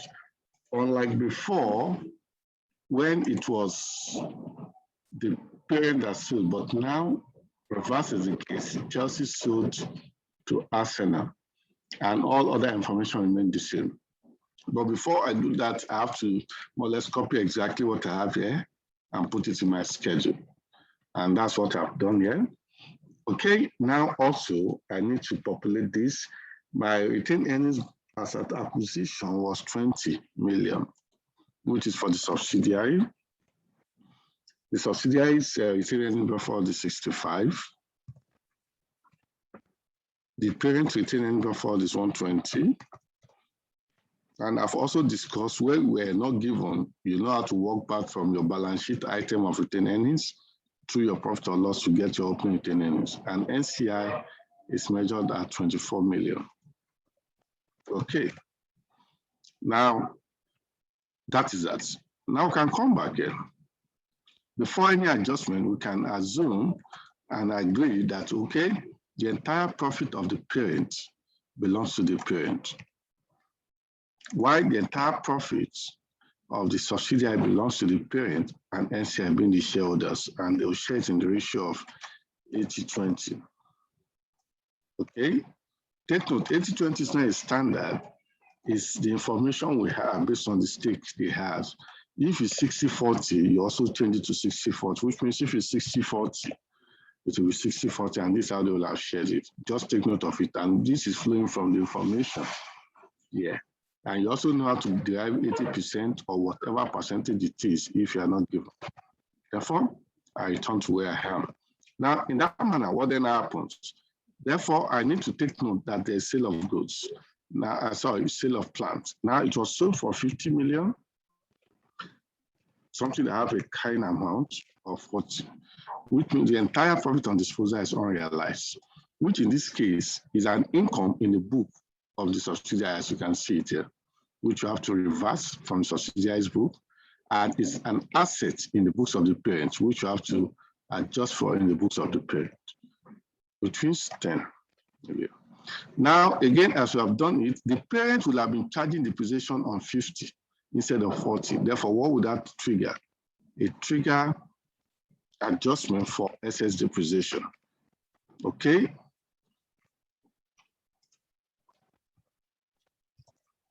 And we see the same 2 million, which you can also derive directly as the unrealized profit divided by the useful life, all things being equal, assuming we use straight line method.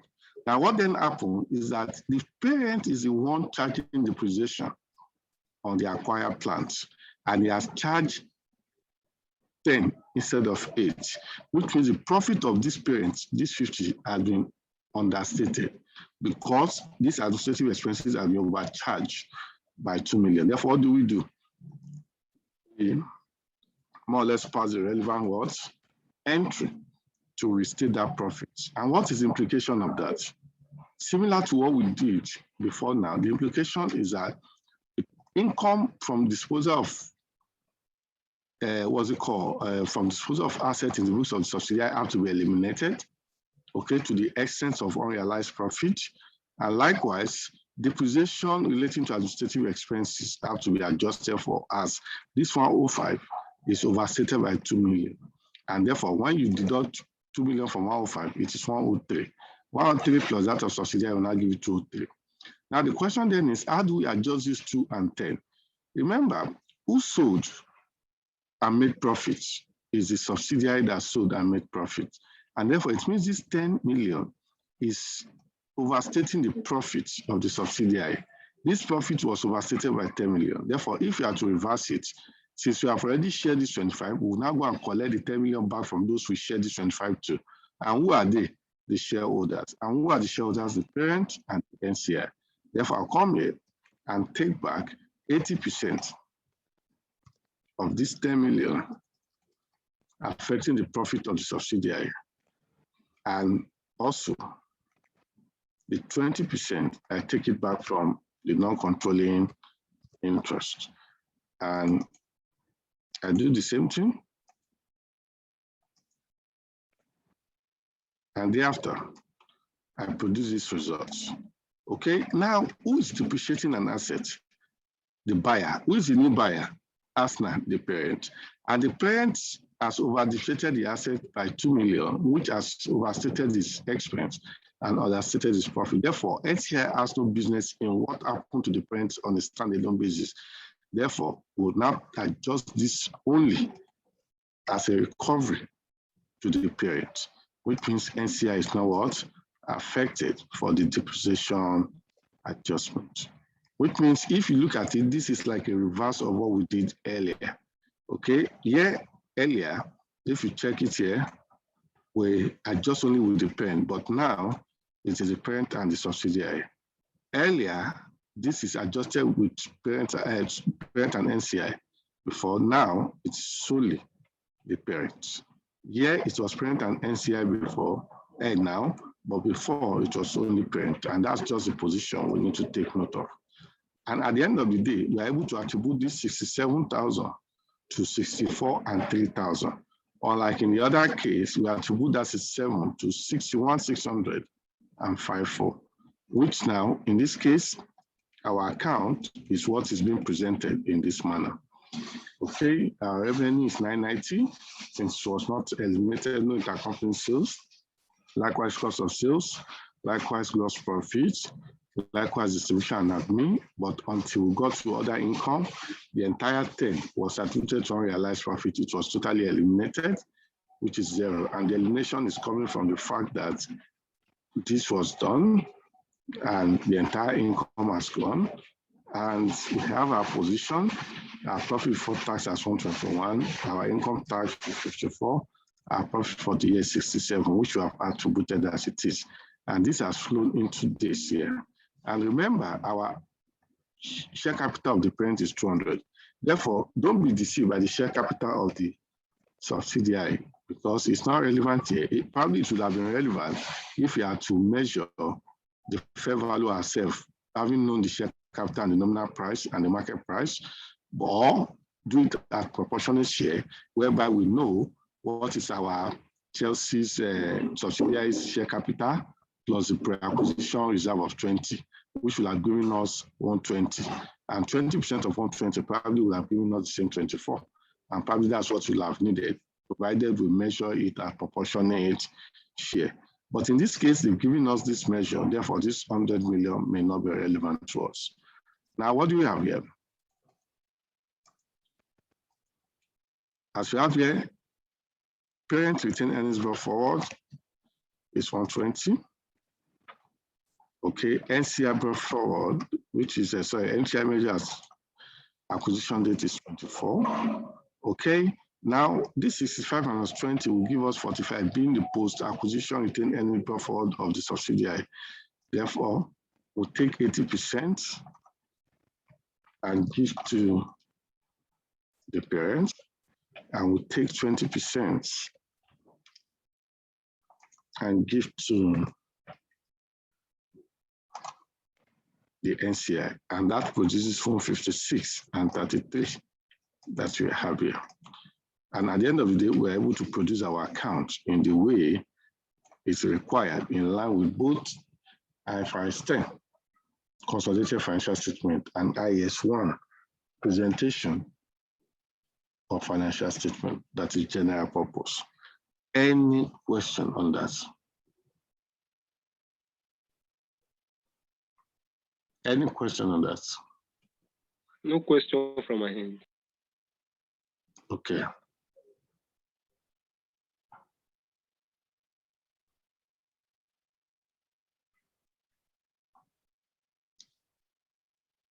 Any other question? None for me, sir. Okay. No question. Yeah. Thank you very much. Okay. You can go to the materials and look at other ones. Now, in the next section, we'll be looking at acquisition during the year. We'll be looking at acquisition during the year, looking at the impact it has also on adjustments, especially relating to sale of goods. We also look at acquisition during the year and the impact with respect to recognizing gain on bargain purchase that arose from such an acquisition. We also look at aspect of consolidation with respect to other comprehensive income. You know, similar to how we have done for income statement, which is profit or loss item, we also do similar or repeat the same with respect to other comprehensive income. We also look at such adjustment that might have effect on impairment of goodwill. How do we affect impairment of goodwill in the income statement of the group? Okay. Another aspect that we'll touch is issue whereby at acquisition, there's a contingent consideration or there's a deferred consideration, and we need to unwind discounts. And in unwinding discounts, we recognize finance costs. And in that case, we'll look at that also. Okay. Also, we'll look at what other thing are we going to look at here?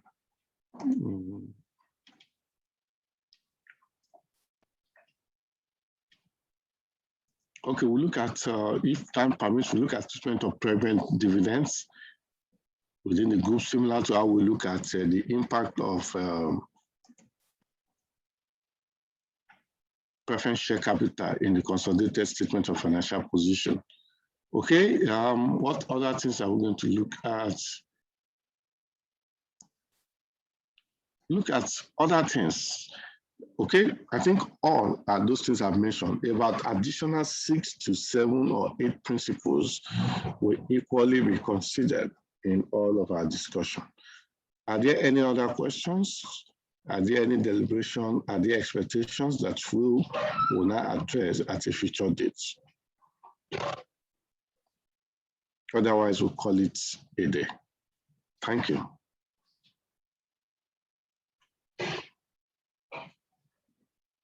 Thank you, sir. Okay, in absence of none, thank you very much for your effective participation. And goodbye. Thank you, sir. Thank you, sir.